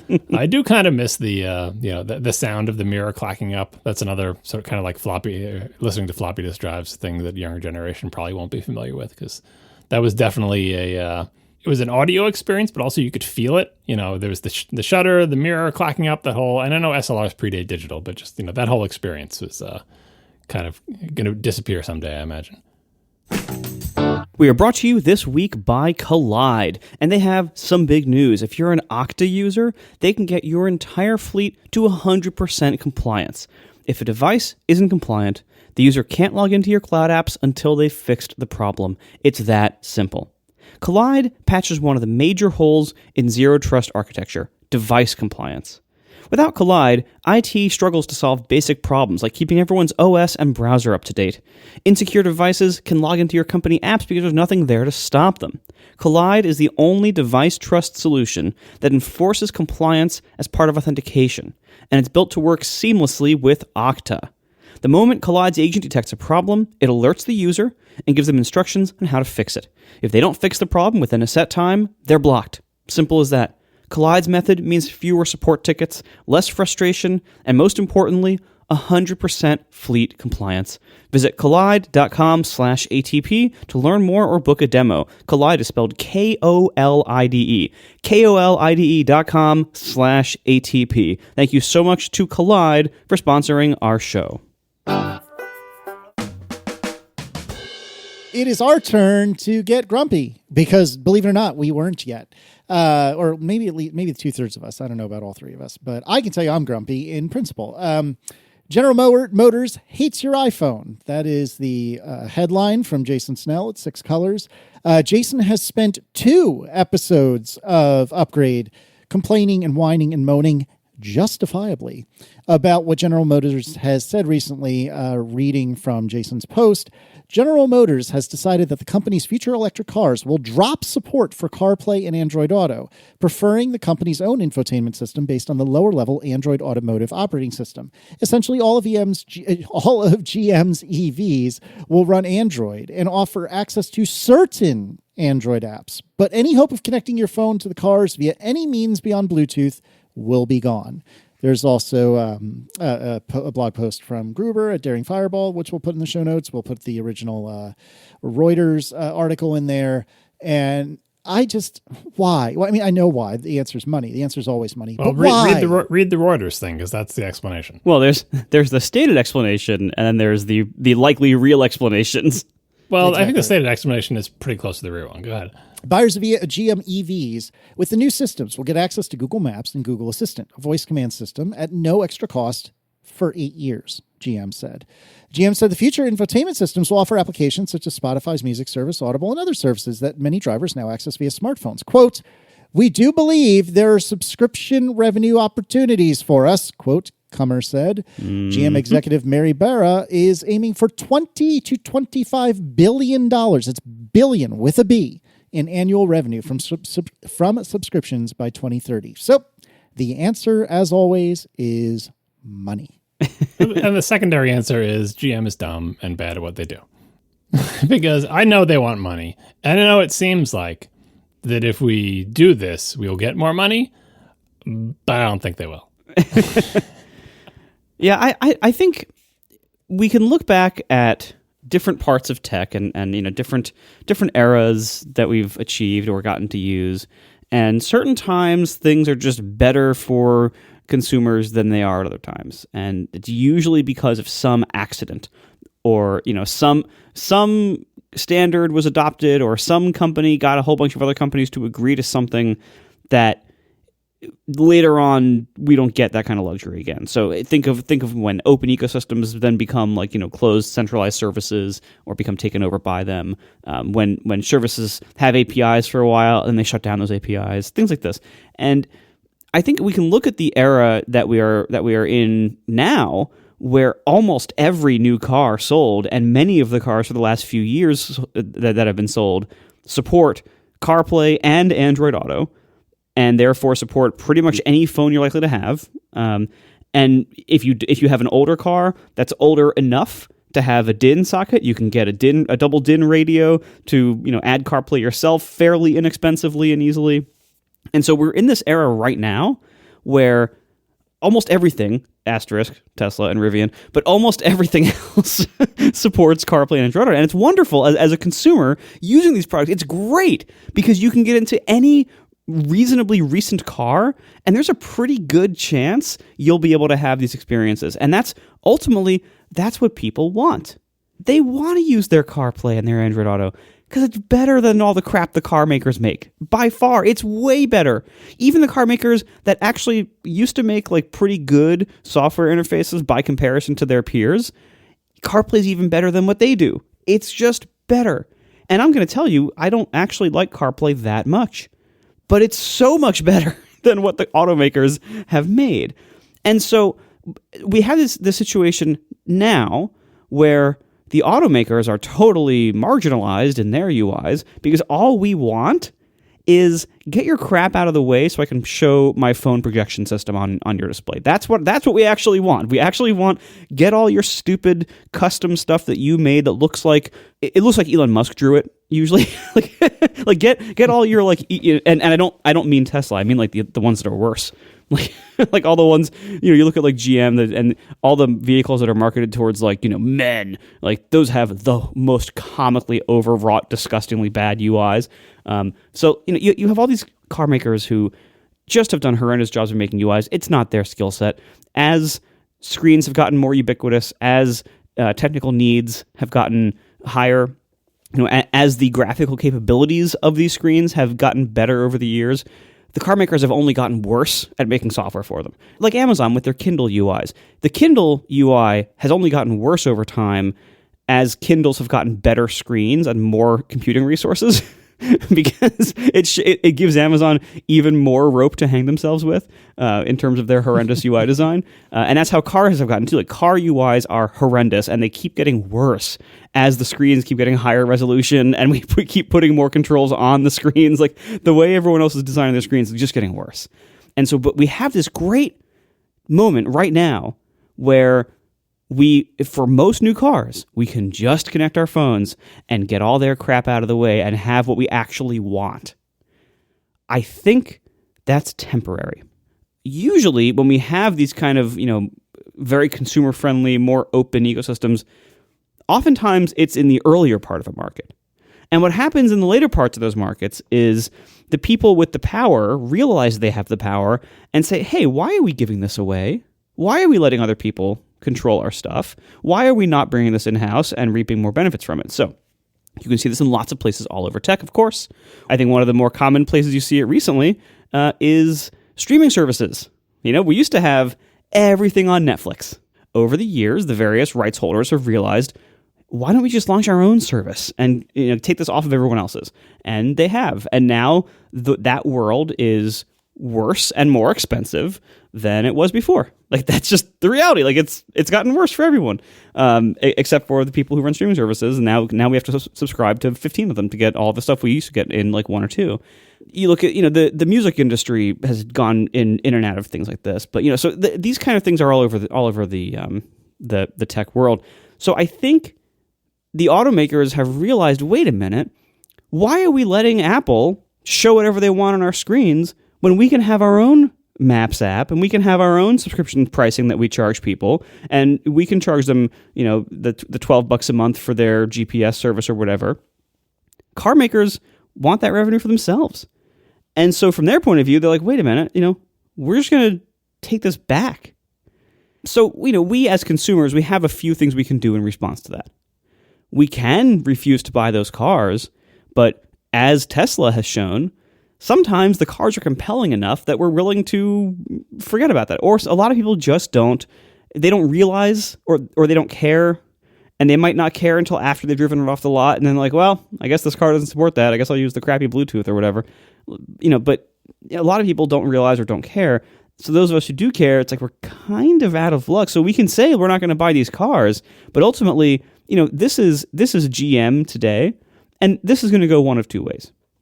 Either there's going to be enough backlash and they're going to see enough loss of sales that they're going to revert this decision and say, oh, never mind, we'll add CarPlay and Android Auto back to these cars.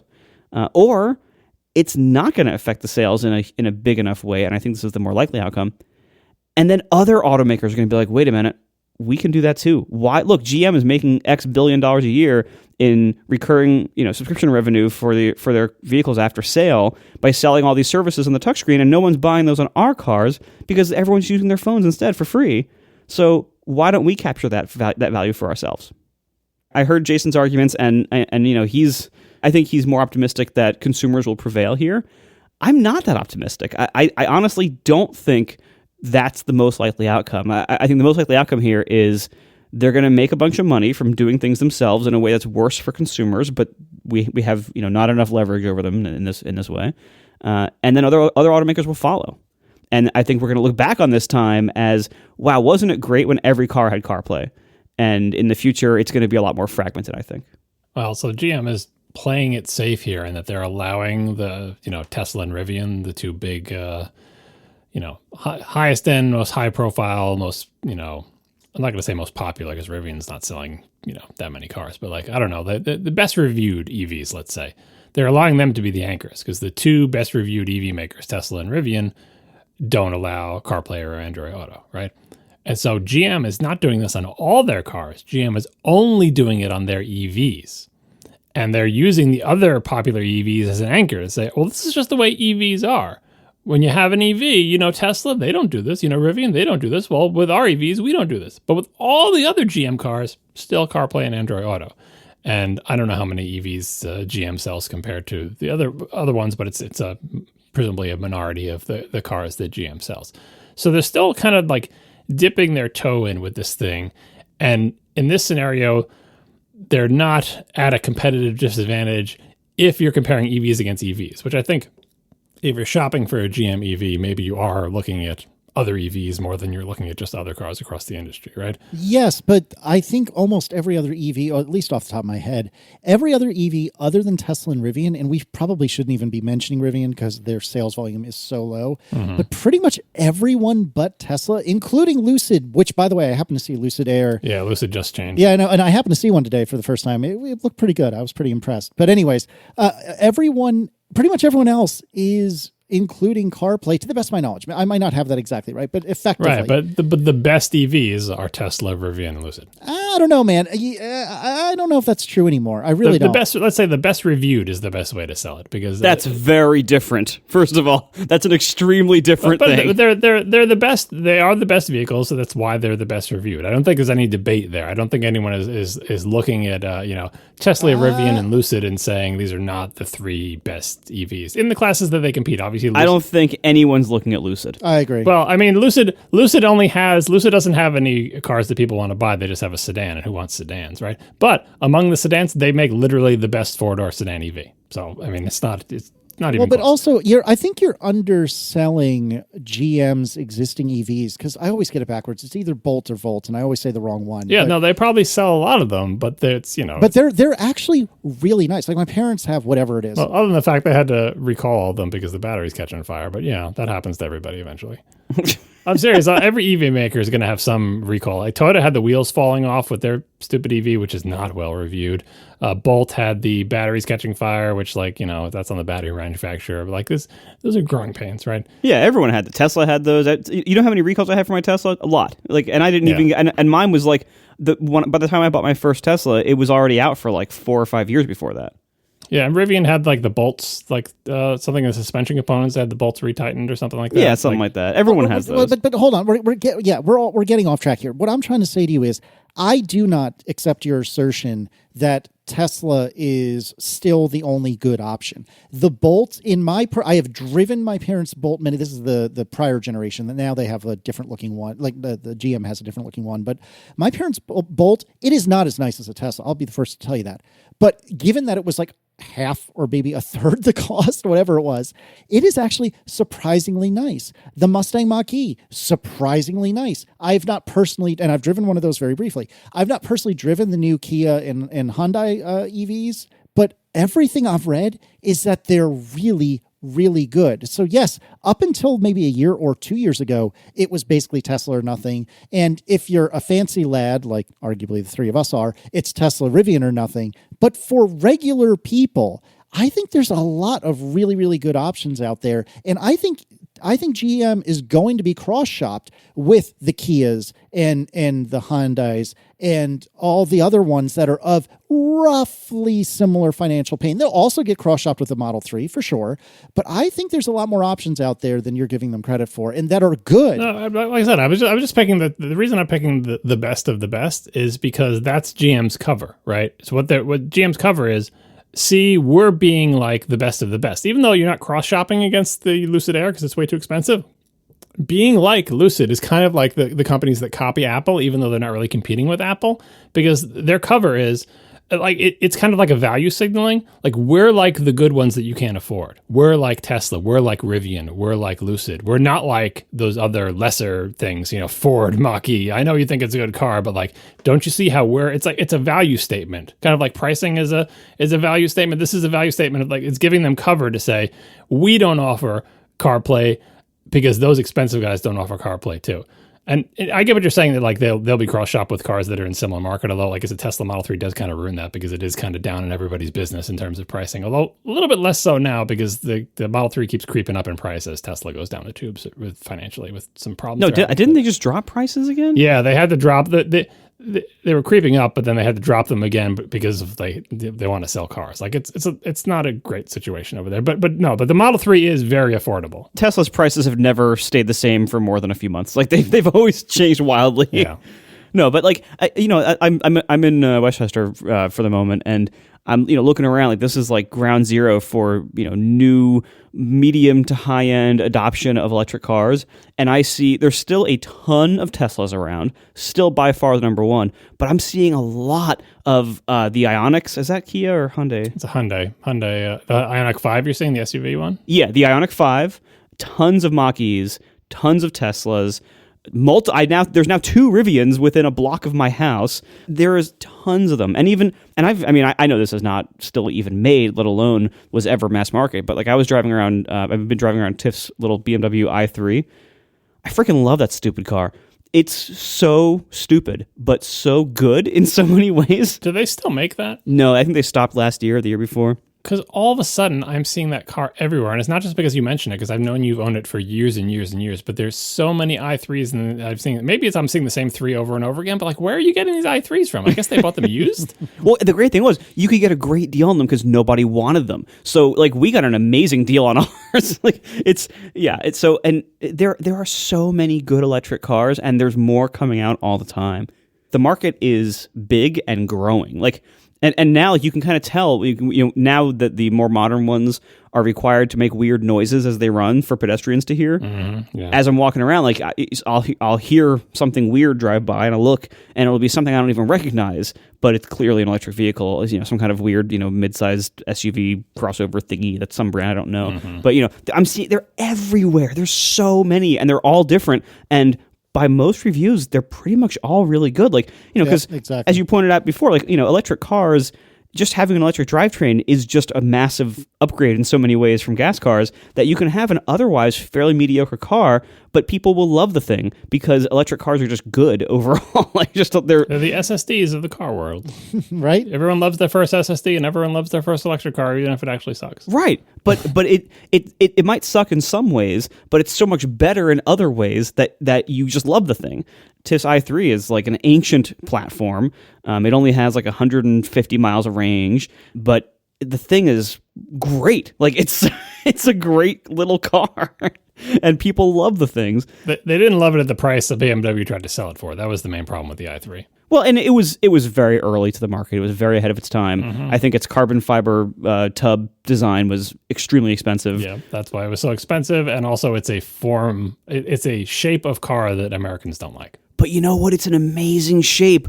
We have fit so much in that car, and it's such a small car. It's very practical, but Americans do not like that. It's basically a tall bubble. Like, it has no footprint. You can fit in every parking spot. You can do a U-turn in a street without doing a 3-point turn. Just turn around. Like, the turning radius is amazing on it. It's so small. But because it's tall, you have great visibility out the whole thing. You can fit anywhere, and it actually holds a surprising amount of stuff given its size. I love the thing. And no one's making that anymore. And like no one's making anything close to that size right now in the American market, which is kind of unfortunate. But anyway, there are so many good electric cars. And your assertion, I forgot even what we're arguing about, but your assertion that I was saying they're using the better brands as cover for their decision. But let me finish, because okay. Like I said before, there are ideas like, and we'll make more money from this. The reason I don't think they're going to, and the reason I think this is absolutely the wrong decision, and the reason I think that even if the entire industry goes the way you said, Marco, and they all realize, hey, we can do this thing, like they just basically, it's a chain of using the higher end brands as cover, and it goes all the way down, and they all get rid of CarPlay and Android Auto. It will be a terrible mistake that will eventually be reversed. And here's why.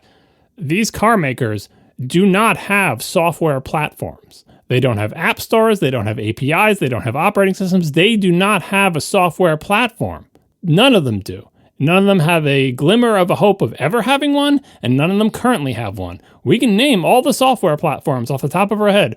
Windows, macOS, Android, iOS. That's pretty much all the ones that matter. There's some tailing off with the tvOS and the watchOS and the stuff like that. That's it.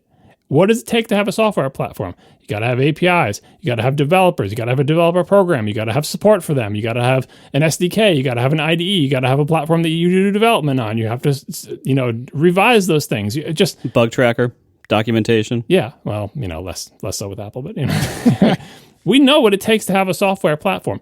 None of these car makers have that. Nor should they, because it's such a huge business. There have only been a small number of those in the literal history of the world, and making new ones has proven to be extremely, extremely difficult after the sort of Cambrian explosion of the early PC days and the subsequent consolidation, right? And why does that matter? Because software platforms allow developers to produce software that has not existed before. Waze at one point didn't exist, and then somebody made Waze, and it turns out Waze is a good thing to use in a car. If those platforms didn't exist, iOS, Android, or whatever, no one is writing Waze for the BMW platform or any other single car platform. I almost wrote Overcast for the BMW platform, just whatever it's worth. Right. It's not economically feasible for individual car makers to have their own platforms that are going to have innovation. We know where people are writing applications. They're writing it for the popular platforms. Maybe someday they'll be writing for somebody's headset or whatever. We'll find out at WWDC. But right now, they're writing them for iOS, they're writing them for Android, and to a lesser extent, Mac, Windows, whatever. Those are the software platforms. So if these car makers kick software platforms out of the car, which is what they're doing. If they don't allow CarPlay, you don't Android, those are ways for those existing software platforms to allow applications developed for those platforms to get into the car. If car makers kick them out, if they think, hey, we'll just write all the applications ourselves. No, you won't. You suck at this. And even if you didn't, nobody can write all their own applications. Even Nintendo can't get by only with first-party games. And Nintendo is Nintendo. You are not Nintendo, right? If you have none of those applications, you will just have a lesser platform. You say, okay, well, everybody does that. Then just everyone will have crap applications. But if everyone has crap applications, the singular of the car company, singular with a C, the singular of the car world will say, you know what? Everybody else kicked all the other software platforms out. But you know what, Apple, Android, we're going to invite you back in. And suddenly, it's their unique selling proposition for whatever brand of car this is that decides to do this, like the last place competitor, singular, right? Says, iPhone, you can come on our platform, and suddenly people are looking at Singular again. No one was looking at Singular before, but hey, you know what? If you want the iPhone, the literal only place to get it is on Singular, which will eventually be called AT&T. And I was never a fan of Singular/AT&T before, but they have the iPhone, so I'm going over there. That's what'll happen, and it'll just reverse and ripple back through, because there is absolutely no way that any of these car makers are going to make a successful software platform, and they're delusional if they think that you can either make one of their own, which will never, never, never work, or we don't need a software platform. We'll just write all the applications in-house. Go ahead, do that. You'll get singulared. That's what'll happen. And it may take 2 decades of pain and suffering, to Marco's point. It'll suck for us the whole time if this reverses and goes through the whole industry, and we got to wait for a whole other decade-long cycle for these idiots to get their heads out of their butts. But inevitably, it will happen, because there is no fighting against software platforms. That's where the innovation happens. That wherever the platforms are popular, where developers are making software, that's where it happens. And look at Waze. It's like, well, that's software innovation for like cell phones. We want software innovation for cars. That also happened on the phone. Phones aren't cars, but that's where all the good applications for cars came from. Because people can bring their phones into their cars.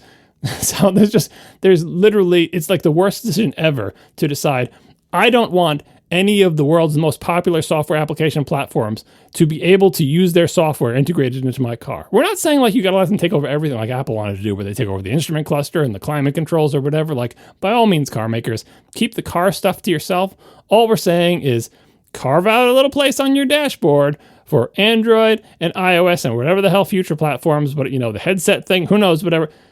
For that app ecosystem to be in your cars, you should be thanking them so that they allow their apps to be in your cars, because they add value to your cars, value you can never make yourselves, because you're never going to make a software platform as good as any of those. And even if you did, it wouldn't matter, because you're just one car company. If you're like, well, I'll make a platform for all car companies and everybody will use Ford OS. Yeah, good luck with that. Well, I'll make a platform that's independent of any car company. Yeah, that's called iOS or Android for now. For now, iOS is independent of any car company, and so is Android. Once Google starts making their cars and Apple starts making their cars, it makes things more complicated if that ever happens. But GM, this is a terrible decision. I know you think it's defensible, and I'm sure, if it works the way Marco says, for the next decade, you'll make those billions of dollars of revenue, and then the executives who were in charge of that will retire and tell their grandkids how successful they were as executives. But then when they die at some point later, you'll have to reverse course, because this is a bad decision. All right, 2 counterpoints. Number 1, Tesla. Tesla is very successful. Despite what we think of their, stupid leader, they are a very successful car company that makes overall first mover advantage, and they have good cars. Yeah, overall very good cars, and people are very happy with them for the most part. And so, they have never supported CarPlay or Android Auto, and it doesn't seem like that's in the cards for them. I think they seem to feel pretty strongly about not doing that, and they have all their own built-in stuff, and it is not great. But it is, first of all, it's the best I've ever used that wasn't Apple designed. There's lots of issues I have with Tesla's UI, and especially the weird redesigns that they did over time when I owned those cars. But their in-car UI was the best I've seen until Rivian. Rivian, I think, is a little bit nicer, but it's overall very similar in terms of quality and design work, whereas everyone else is well below the two of them as far as I've seen. But the point is, Tesla shows that you actually don't need CarPlay, that you can be a wildly successful car maker making cars that people generally love and are willing to keep buying, even though you don't have CarPlay. So that is a pressure on them, though. Everyone always wants Tesla to integrate CarPlay, and the more competitors Tesla gets in terms of, hey, here's a pretty decent EV, you can say, well, it's not as good as Tesla. But the counterbalance says, yeah, but this one has CarPlay or Android Auto. That is a competitive disadvantage. And I understand Tesla's, run by a stubborn child who's going to do whatever. Like, there's no reasoning with that or whatever. But it's still, I'm not saying it's a fatal decision for Tesla, but it is a disadvantage. It's increasingly a disadvantage, because if everybody else has it and you don't, that's a disadvantage for you. Now, if the whole rest of the industry goes the way of Tesla, then that ceases to become a disadvantage, and then Tesla looks even better because they have decent software. But there is pressure on them right now anyway to integrate Android Auto and CarPlay. The fact that they're just not giving into it, because again they're run by a stubborn child who doesn't really listen to reason, that doesn't mean anything one way or the other. Like, they're very successful because they made really good cars and they had a first mover advantage. And exactly. And they can, and that's that's not like, oh well, that doesn't count. It counts totally. That's a way to have an advantage. But in the disadvantage column is no Android Auto or CarPlay. It's just that their advantage column outweighs that, right? So I don't think they're proof. Like, again, if you had some company that could make cars as good as Tesla and as cheaply as Tesla, and also had CarPlay and Android Auto, that would be better for them. Again, I think that, why did Lucid backslide? Because Lucid was also out of the gate without supporting either one of them, and very recently Lucid added support. I think Lucid's doing it because they have many disadvantages against Tesla, in that nobody knows who they are, and this is their very first car, and so on and so forth. And they're like, we need a little bit more in the advantage column. What can we do? Easy. CarPlay integration. Tesla doesn't have it. We do. It's a little thing, but I'm saying industry-wide, deciding that the whole industry doesn't need popular software platforms is just a big mistake. Second counterpoint, what GM is doing is not just making their own OS from scratch. What they're doing is switching to Android Automotive. Now, Android Automotive is not Android Auto, and it's a quick recap. We covered this a few months back, but basically, Android Auto is like CarPlay. Show a projection of your phone on a screen in the car. Android Automotive is an entire real-time OS that takes over the gauge clusters and everything else in the car, and is the car's UI. And the car makers can work with Google to customize Android Automotive to be the underlying OS of the entire in-car system, the entertainment system, the screens, everything else. Oh, and Android Automotive, like there are apps for it, like there are third-party apps for it, I think, but it's like a very, very small selection, and it's very different requirements and everything. So it's never going to be like a healthy ecosystem by any means. It's always going to be like a smaller subset. But there at least is a path. But what I think is going to happen is Android Automotive, because it's like the new baseline. It's going to be like Android in kind of, in a bad way, where all the manufacturers are going to eventually switch over the long haul. I think they're all going to switch over to Android Automotive as their like base OS for their tech stack. But they're going to customize it and limit it and restrict it like crazy because they can. The same way that carriers used to heavily restrict Android, then customize it, and they would build their own, special experience on top of it that had only their apps and required only their, subscription stores and all that other crap. Like, that's what it's going to be, like old carrier branding on phones where like, the Verizon Motorola phone or whatever was running Motorola's OS, but it was full of Verizon garbage and you couldn't change it. And you couldn't install whatever you wanted. Like, that's going to be what happens here, I think, where it is Android Automotive underneath, and I think it's going to be a very popular choice over time for car makers. But it's not going to give you the kind of freedom and flexibility that CarPlay and Android Auto do, where you're just running apps off your phone and it can be pretty much whatever you want. If it comes out like the cell phone market, though, say that becomes the Android of the automotive world, which would be fitting given its name. The money in the mobile phone market is not so much on Android. Even though iPhone has minority market share, it has majority revenue and profit share. And if these car companies want to make a lot of money, following the Android route is probably not going to be as lucrative as following the iPhone route. And also, Android being massively successful in the most popular mobile phone platform in the world did not eliminate the iPhone from existence. Also, didn't take money, didn't make the iPhone have a minority of the profits or revenue either.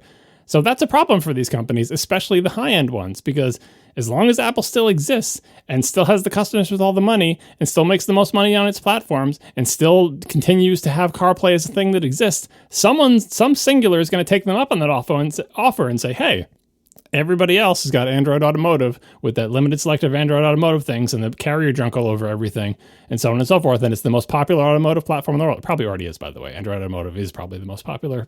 Tons of car companies use it. I think even Casey's Volvo uses it at this point. It's the most popular in the world. But if you want to make money, you got to support the Apple thing because that's where the money is, right? Yeah, so I think car makers, if they think this will play out just like the phone market did, that is not a positive scenario for them because they pick the one that doesn't make all the money. And nobody is apparently picking the one that does make the money. So we'll see how it goes. But like, and also, by the way, building on top of Android Automotive is the same thing that these car companies give lip service to of like, oh, why are we letting some other company own the platform that runs our cars? Well, you're already doing that. And you know why? Because you suck so bad at it that you just said, let's just go to Android. A lot of car companies tried to make their own and did such a bad job that they said, you know what? We changed our mind. We're just going to use Android Automotive and brand it. Well, but I think there was a lot of like random middleware being sold, QNX based whatever is like going on. Like they weren't writing their own OSs. Yeah, because in the car industry, the car companies don't make the things themselves. Like suppliers do. I forget who the big supplier was of infotainment before Android Automotive swept through the industry, but they didn't make good software either. Yeah, and by the way, and Android Automotive is CarPlay compatible. One of the things it can do is show a CarPlay window, and it's fine. It can. So it's really just down to like they're going to like as the carrier in this model, they're going to just disable that. Like they're going to just not allow that to run. Yeah, I mean, like I said, when you say a car supports CarPlay, it's probably running Android Automotive, and it's just showing CarPlay in the little carve out for it that Android Automotive requires. Did either of you recall if BMW switched to Android Automotive recently too? Oh, I don't know. That would surprise me. I don't know either. Because I think that they were so proud of their software platform, and I think they were one of the last holdouts. But I think I recall a story where they finally gave in. I don't know. Someone from BMW will write it and tell us. We'll have to see. I know that like the newer stuff, like the iX, I think it might run a very new software stack. So maybe some of the newer stuff might be. Yeah. Anyway, the point when you're running Android Automotive, you don't know it. That's the point of like it doesn't look. There's no.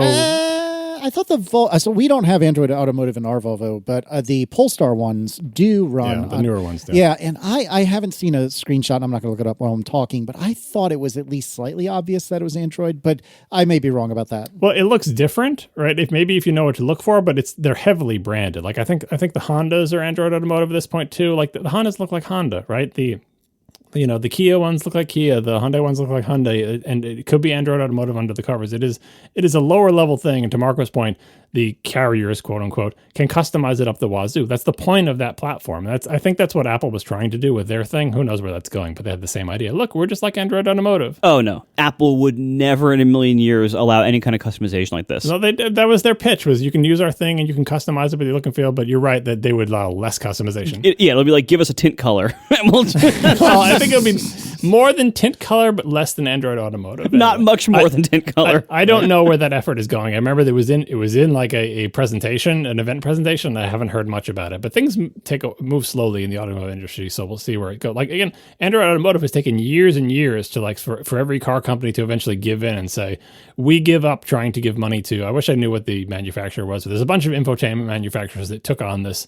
Hey, we'll make the interfaces to your things, and they made them in the 90s, and then they made them with bitmap displays, and then they couldn't keep up, and so Android Automotive has kind of taken over that type of thing. But that is entirely, I feel like, even though it seems like it's technically related, it is business model independent of this decision, because you can use Android Automotive and choose not to support, CarPlay or Android Auto at all. And that's what, I'm assuming GM is using Android Automotive and it's also choosing not to support a CarPlay or Android Auto with it. But they are choosing to support things like Spotify and stuff like that. So they'll do deals with Spotify, just like they did deals with Sirius. All the car makers did that. Like they see the dollar signs in that, and it is a way to make money. Like, oh, we don't have an app platform and we're never going to make one, but you can get Spotify and you can get Audible and you can get Sirius XM if they still exist. And, whoever we partnered with, and we'll take your money for that. And it's like, it's OnStar and all that. It's the modern version of OnStar and Sirius Radio. This is just these type of deals, but that's not a software platform. And the next time the next really good car app comes out, again, for all we know, it could be a glasses/headset car app or something.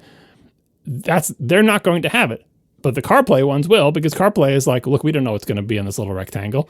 I just decide where the rectangle is and how you navigate to and from it, and shows what's on your phone platform. And that is an entire platform that we don't own, that we don't control, but that we don't have to support, and that somebody else, fosters innovation in, and somehow developers make these amazing applications, and then voila, they get to appear in our car, which makes us have an easier sales pitch versus Tesla, which doesn't allow that to happen. I don't know. I think it's more likely that they'll do a couple of deals. They'll, as you mentioned, they'll have like Sirius and Spotify, and that'll be it. And people will say, okay, I guess that's enough. Like for many, like if you look at, what people actually use on CarPlay, it's not a large number of apps. It's Apple's built-in stuff, and maybe a third-party mapping app, which is almost certainly Google Maps or Waze. Like that's just two. They're even both owned by the same company. Or even Apple Maps, because I feel like Apple Maps is at this point better than the in-car navigation of any car. Oh, it is. But again, but this is like when you look at what people actually are using, it's like one map app that might already be Google Maps and therefore already might be included in Android Automotive, and then also their streaming music app is of choice, which is most likely Spotify for most people, and so all they have to do is make a deal with like one or two, music playing services, and that's it. But that changes. That's the whole point of the platform. You don't know what's going to be the next popular app. Right now, it's Spotify. Years ago, it would have been a different set of things, right? Like you don't know where the next Waze is going to come from. You don't know where the next Spotify is going to come from. You don't even know that Spotify is going to be on the top of streaming audio forever, because at one point it wasn't, and right now it is. Like that's what a platform is. It's a place where no matter who ends up being on top, if we're running our platform right, you can get that on our platform because we have the customers with the money, and so here we are.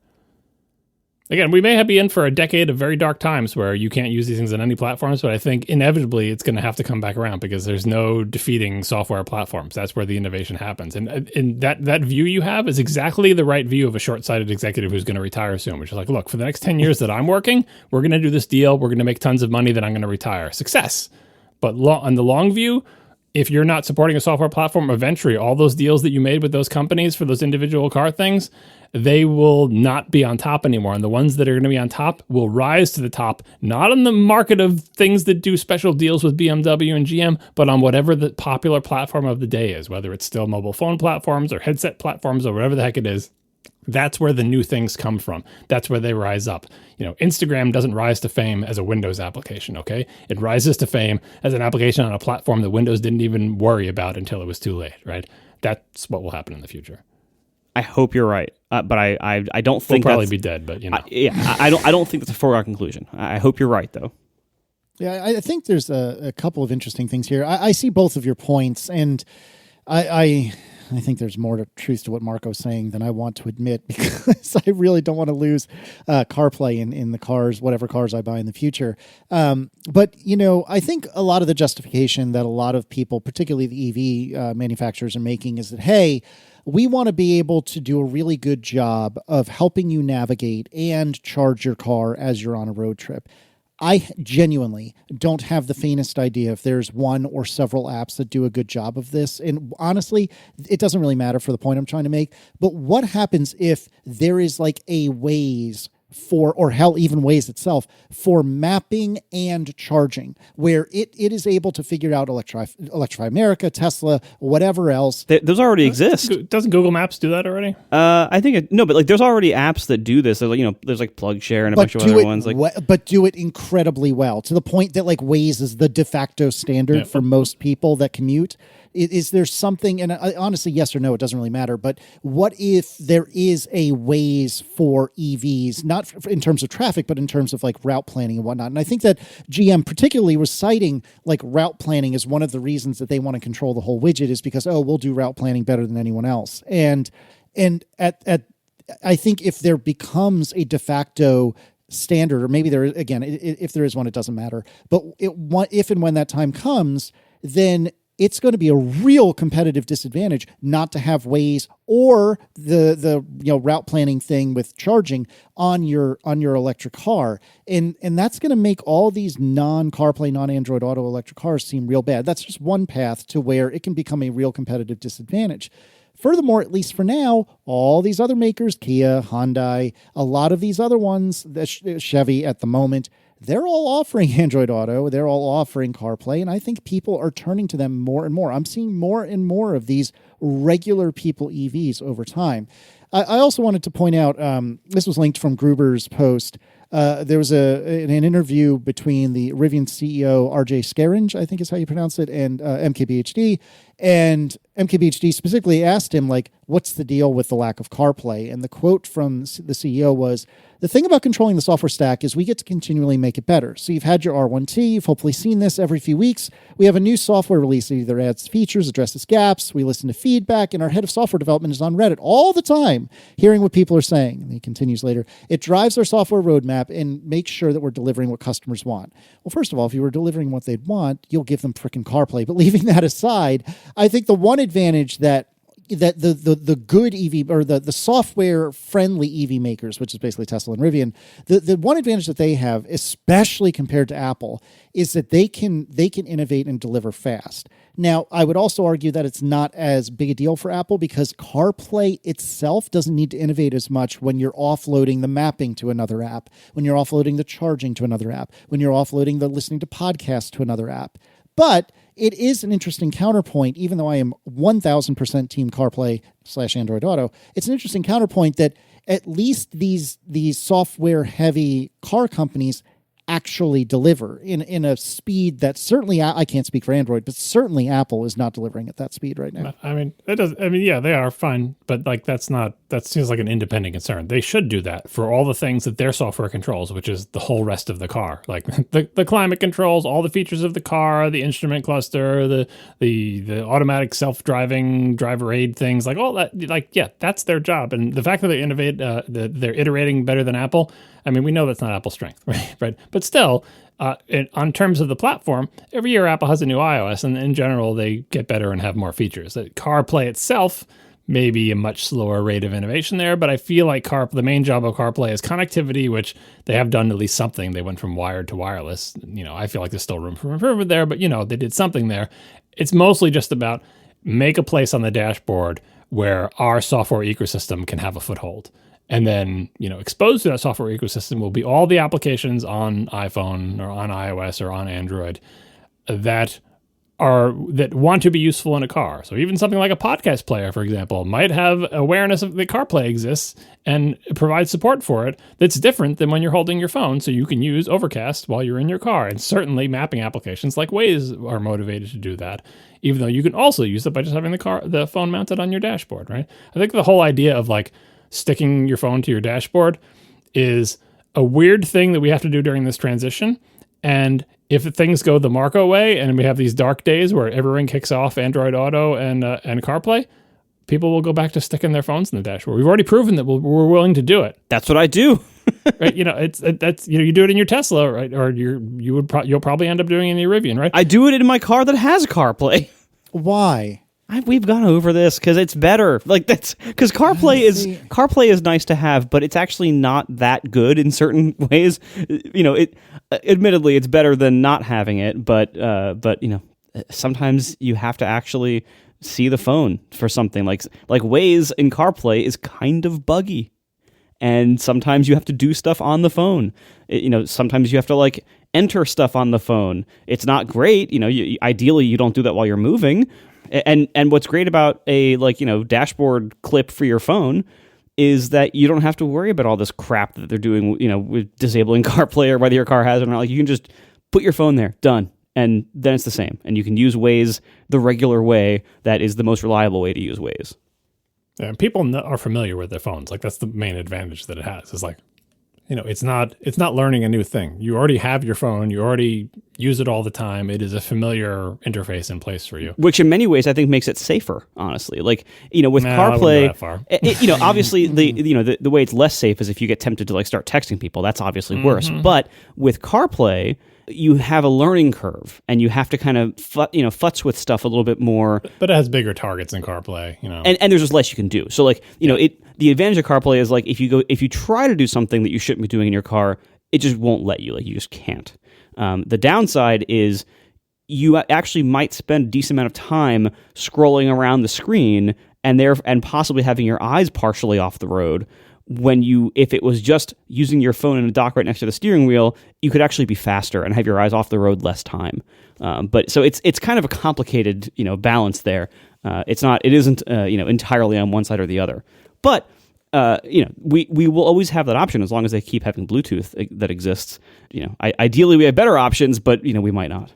In some scenarios, you don't even need any car connectivity. I'm kind of amazed this hasn't happened. I know car makers have done this incredibly stupid thing, which I think we'll look back on and laugh. I laugh at it right now, where very high-end luxury cars, in the back seat, in the center armrest, they'll have an Android tablet that comes with the car. It happens all, a literal Android app. It'll be branded and it'll be hidden that it's Android, but it'll be an Android tablet, and you'll be able to put it on your lap and adjust the climate control. All sorts of silliness, right? But and we're talking about holders on the dashboard where we stick our phones to, which is made way easier and cooler by MagSafe. I'm a convert now that I don't have to use a stupid clip. I use the MagSafe, right? But it's kind of amazing that no one has, as far as I'm aware, said, you know what, we're going to do the instrument cluster, climate controls, driving controls, cruise control, all that stuff, right? But in the place in our dashboard where normally there would be a big touchscreen, we're not going to put that there. Instead, you just stick your iPad there. It's basically an iPad mount. And you don't even need any connectivity to the car, because if you want to run a cool mapping application on a huge screen, just use your iPad. Or the luxury brands are our car comes with an iPad, but no one's willing to do that. They all come with junky Android tablets. No one has been willing to say, guess what? The center touchscreen on our dashboard, it's an iPad. I mean, obviously Apple would do that, right? If anyone's going to do that, Apple would. But no car maker has done it yet. So you see just how many times, we're talking, how many people use cases on their phone. Go through a parking lot next time you're in a big place with a big parking lot, and look at all the cars and see how many of them have a place to mount a phone, and then account how many of those cars already have CarPlay, but like Marco, choose to mount the phone anyway. It is a really common thing, and I think if Android Auto and CarPlay ever go away entirely, people will just continue to mount their phones. And I would hope that car executives would be like, the reason a lot of people integrated CarPlay is they understood as drivers of cars themselves and as observers of the car industry, hey, you know, I look around and I see a lot of people with their cell phones mounted to their car dashboard. Can we make them not do that? Because it seems like that, like we're trying to design interiors of our cars, but now all of a sudden we have to account for where they're going to try to mount a phone. Why don't we just let them see their phone display on? And then Apple's like, "Hello, CarPlay, we've been out here yelling at you for a month." Like, okay, well, we'll do that. That for me, I think that's one of the main reasons that CarPlay even exists is because people voted with their dashboard mounts, and said, "We want this in our cars, and if you don't put it in our cars, I'm going to block your carefully designed instrument panel or, you know, center stack or whatever. I'm going to block your climate control vents. I need to use this while I'm in the car if you don't let me." And so I feel like that's part of the reason that cell phone sort of projection interfaces even exist. And we'll just go back there again. If they take them all away, I think people will just go back to it again. I don't think, you know, the Rivian message here about like, you know, we want to control the whole stack, we want to do the whole thing. Like, that's what they all say when they're trying to be like, they have delusions of grandeur into thinking that they are going to make a software platform. Like, we're as good as Apple. We can make a full software platform. We can do everything ourselves. Kind of like Steve Jobs saying, here's the iPhone. Apple's going to write all the applications itself. That's tenable, right? No, not tenable. Like, if they had stuck with that, it would have been a terrible decision, right? So I feel like the car makers are kind of in the same situation. Whether they're lying to themselves or lying to us, it's hard to say, but I say by all means, iterate, listen to feedback, do a great job on your interior interfaces, consider physical buttons. They're really important. But people want the current popular platform, which right now is cell phones, in their cars in some form or another. And if you don't give it to them, they're going to stick it to your dashboard with a piece of tape or something. I've already ordered the Rivian mount for ProClip USA. Oh my God. You're preemptively just like blocking it. I mean, the Rivian's so big inside, you have plenty of room for it. Well, and sometimes they go out of stock for certain vehicle models. So I'm like, just in case, I should probably, I'll take the $20 risk and I'll order this now. I bet some people have had iPads. Like thinking of the whole. I've seen like iPad Minis in like Ubers and stuff. Yeah, I was gonna say Uber, Lyft, like their whole business is based on that type of thing. Or you kind of like Square. You remember the Square iPad, like paying with Square, that type of thing. Like there have been places where iPads have appeared, but just the phone is so much more ubiquitous, or any kind of phone, not just the iPhone, but phones are so much more ubiquitous that it's much more common. But I bet there are people out there who have iPads, especially iPad minis, mounted to their cars as just basically bigger phones. Yeah, they totally do. I've seen it like more than once. Yeah, it's and for the record too, like that I watched that Rivian interview with MKBHD. I didn't necessarily take the CEO's answer as we will never do CarPlay.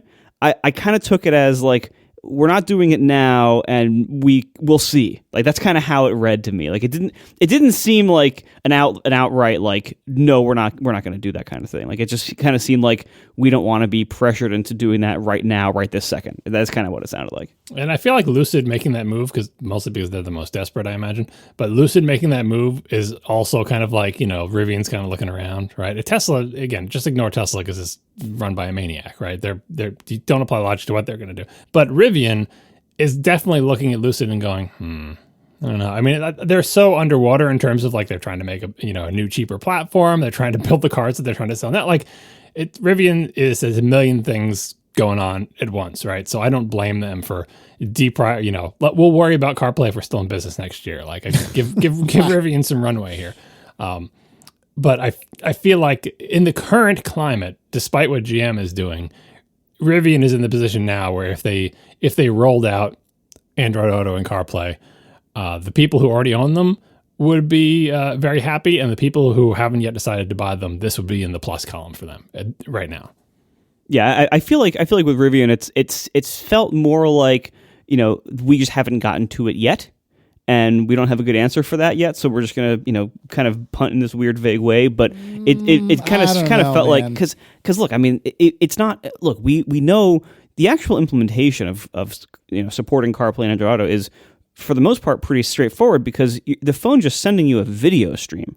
You are literally just showing a video stream. But you have to find a place within the UI that you made where that goes, and that's the tricky part. Right. You basically you make a window and you say, here, you're going to have this. You're going to have control over this window. That's how everyone else has done it, and it works fine. But you have to sort of bend your UI around that, though. You have to say, okay, well, when that goes there, what controls from our stuff does it hide? Do we have a little sidebar that we show that's always visible with our car stuff? How do you navigate between them? I'm not saying it's difficult. That's what everyone does. It's fine.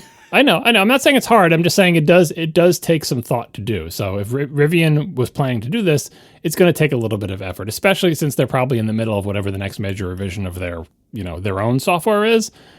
You have to really incorporate that into the design to have it work there. So even if they're currently planning to do it, I wouldn't expect it for a year.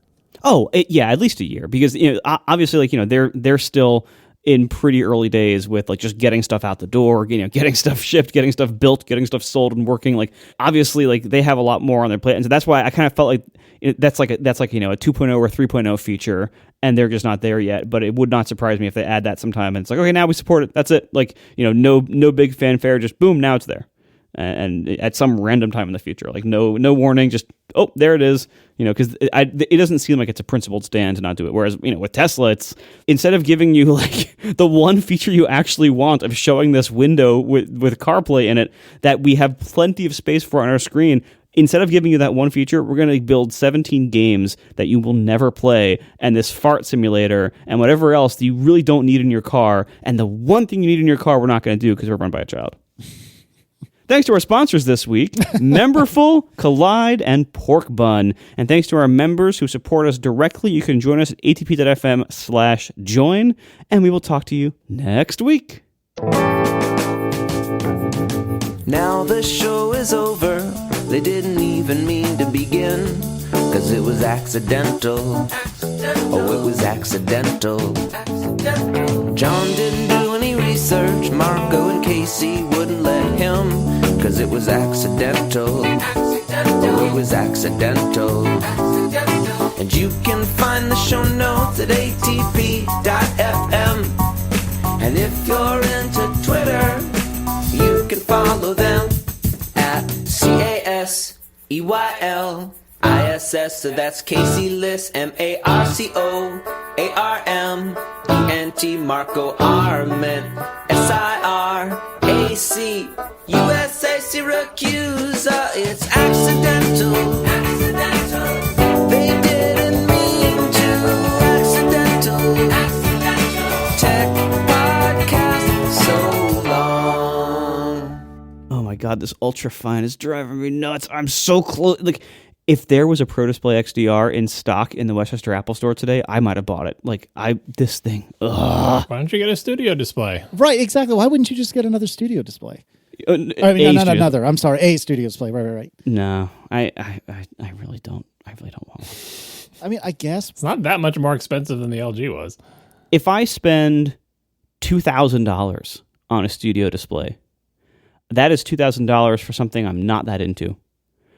If I spend $5,000 on a Pro Display XDR, I hate doing that, but the result is something that I really enjoy. Like, I love the Pro Display XDR. Well, you gotta hold strong on that one though, because any day could be Mac Pro Day, and if they're gonna revise that display, now would be the time to do it. So you just gotta hold out for, I think, another. I know, that's kind of what I'm waiting for. Like, I figure like there is probably a revision coming sometime soon. I'm not entirely confident that there's a revision. I'm just saying you gotta wait to see. We're close enough now to something happening. And that something may, They promised a Mac Pro. I think there's going to be a Mac Pro. Will there be a new XDR? I don't know. I give it like 50-50, but you got to at least wait to see. Because if they roll out the new Mac Pro and there's not an XDR, then you're safe. Just buy one, probably. Well, yeah, hold probably. on, though. I mean, to each their own. I'm not trying to say you're wrong, but you're wrong. You really think that the XDR is, it's $6,000 with a stand? Is that right? You really think it's $4,500 better than the studio display? Oh, no, definitely not. But here's the difference. My option is I can just keep using the Ultrafine, which is, I'm currently doing that. Keep using the Ultrafine when I'm in this location and just suck it up. That's free. I spent this money in 2016. So it's free. No additional money here. So I can do this for free, or I can spend $2,000 to get the exact same size monitor, which I now feel is too small because I'm used to the XDR. So I can get $2,000 for a nicer version of this too small monitor. Or I could just use this for free. Or I can spend more down the road at some point and get something I actually really like. I really like the XDR. Everything I've heard from the Studio Display kind of sounds like, it's good, but, but I don't know, but I wouldn't say that. It's better. It's better than the LG. It is better than the LG, but is it $2,000 better than the LG? Because the LG is sitting here for free right now. See, you don't need it for speakers, and certainly the camera's garbage. But right. Actually, it's early on. It was a little rough. Like I had some audio playback issues. I was rebooting it from time to time. I've had zero problems with the XDR. Never, not even a single problem. No, I understand that. But now I can't recall, leaving aside the garbage camera, which the XDR doesn't even have one anyway. I haven't really had any problems with the Studio Display, and I got to tell you, another thing worth considering. Although I think ultimately you're right, but I really, really like having my 2-up 5K setup because I have my Ultra Meh on my right hand side, and I have the Studio Display directly in front of me. My speakers are too big for that. And that's fair. And I mean, you get a wider desk. Or why not just Visa mount the damn XD or the Ultra Meh? That would fix the stand problems. That would fix some of its shortcomings. But that's the thing. It's like every time I wouldn't say chickened out, but like every time I've like over-compromised on something for logic instead of like following my feeling on something, I have almost always regretted it afterwards. And I don't want to spend $2,000 on something that I will regret afterwards. I would rather either spend nothing and keep the crap I have now for free, or spend more on the thing I actually want.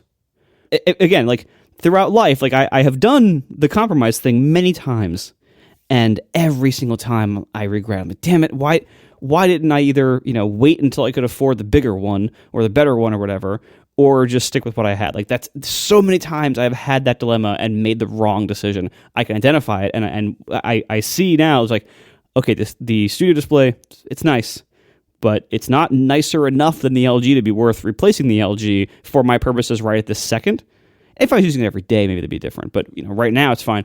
And then the XDR is really nice, and I love that it's not an iOS computer in there that occasionally has weird bugs and has to be rebooted. Which, again, isn't really a thing anymore. Like, it literally is a thing. But and I have bad news for Marco. If there's an XDR revision, it's coming with the stupid A13 inside it. I know. I mean, that's just... I'm also glad that I got in before they started adding the A-series chips to the thing or whatever. But my guess is a revised XDR will be created in the image of the Studio Display, just because assuming they're happy with that experience. And I have crossed my fingers, have not had any problems with my Studio Display, but I know a lot of people have. So I don't know if I would be interesting to hear from inside Apple, like how is the Studio Display viewed? Is like they decided they're going to make a Studio Display with smarts, and they had a bunch. We already have an OS and a chip and everything. Like we have that.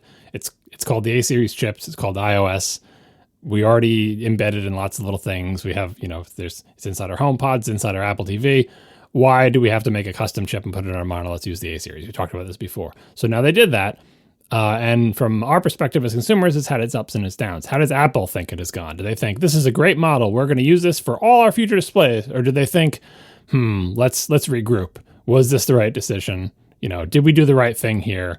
Or do we regret this? Do we think that, the XDR type approach is better, where it's just a bunch of, custom chips in there just for monitor stuff? But compared to the Studio Display, the XDR is a quote-unquote dumb monitor. Not really, because obviously it's got like a USB hub and some Thunderbolt thing and all sorts. There's stuff in there. It's not no chips in there, but it's not, hey, this thing runs iOS and needs to be rebooted and have firmware updates.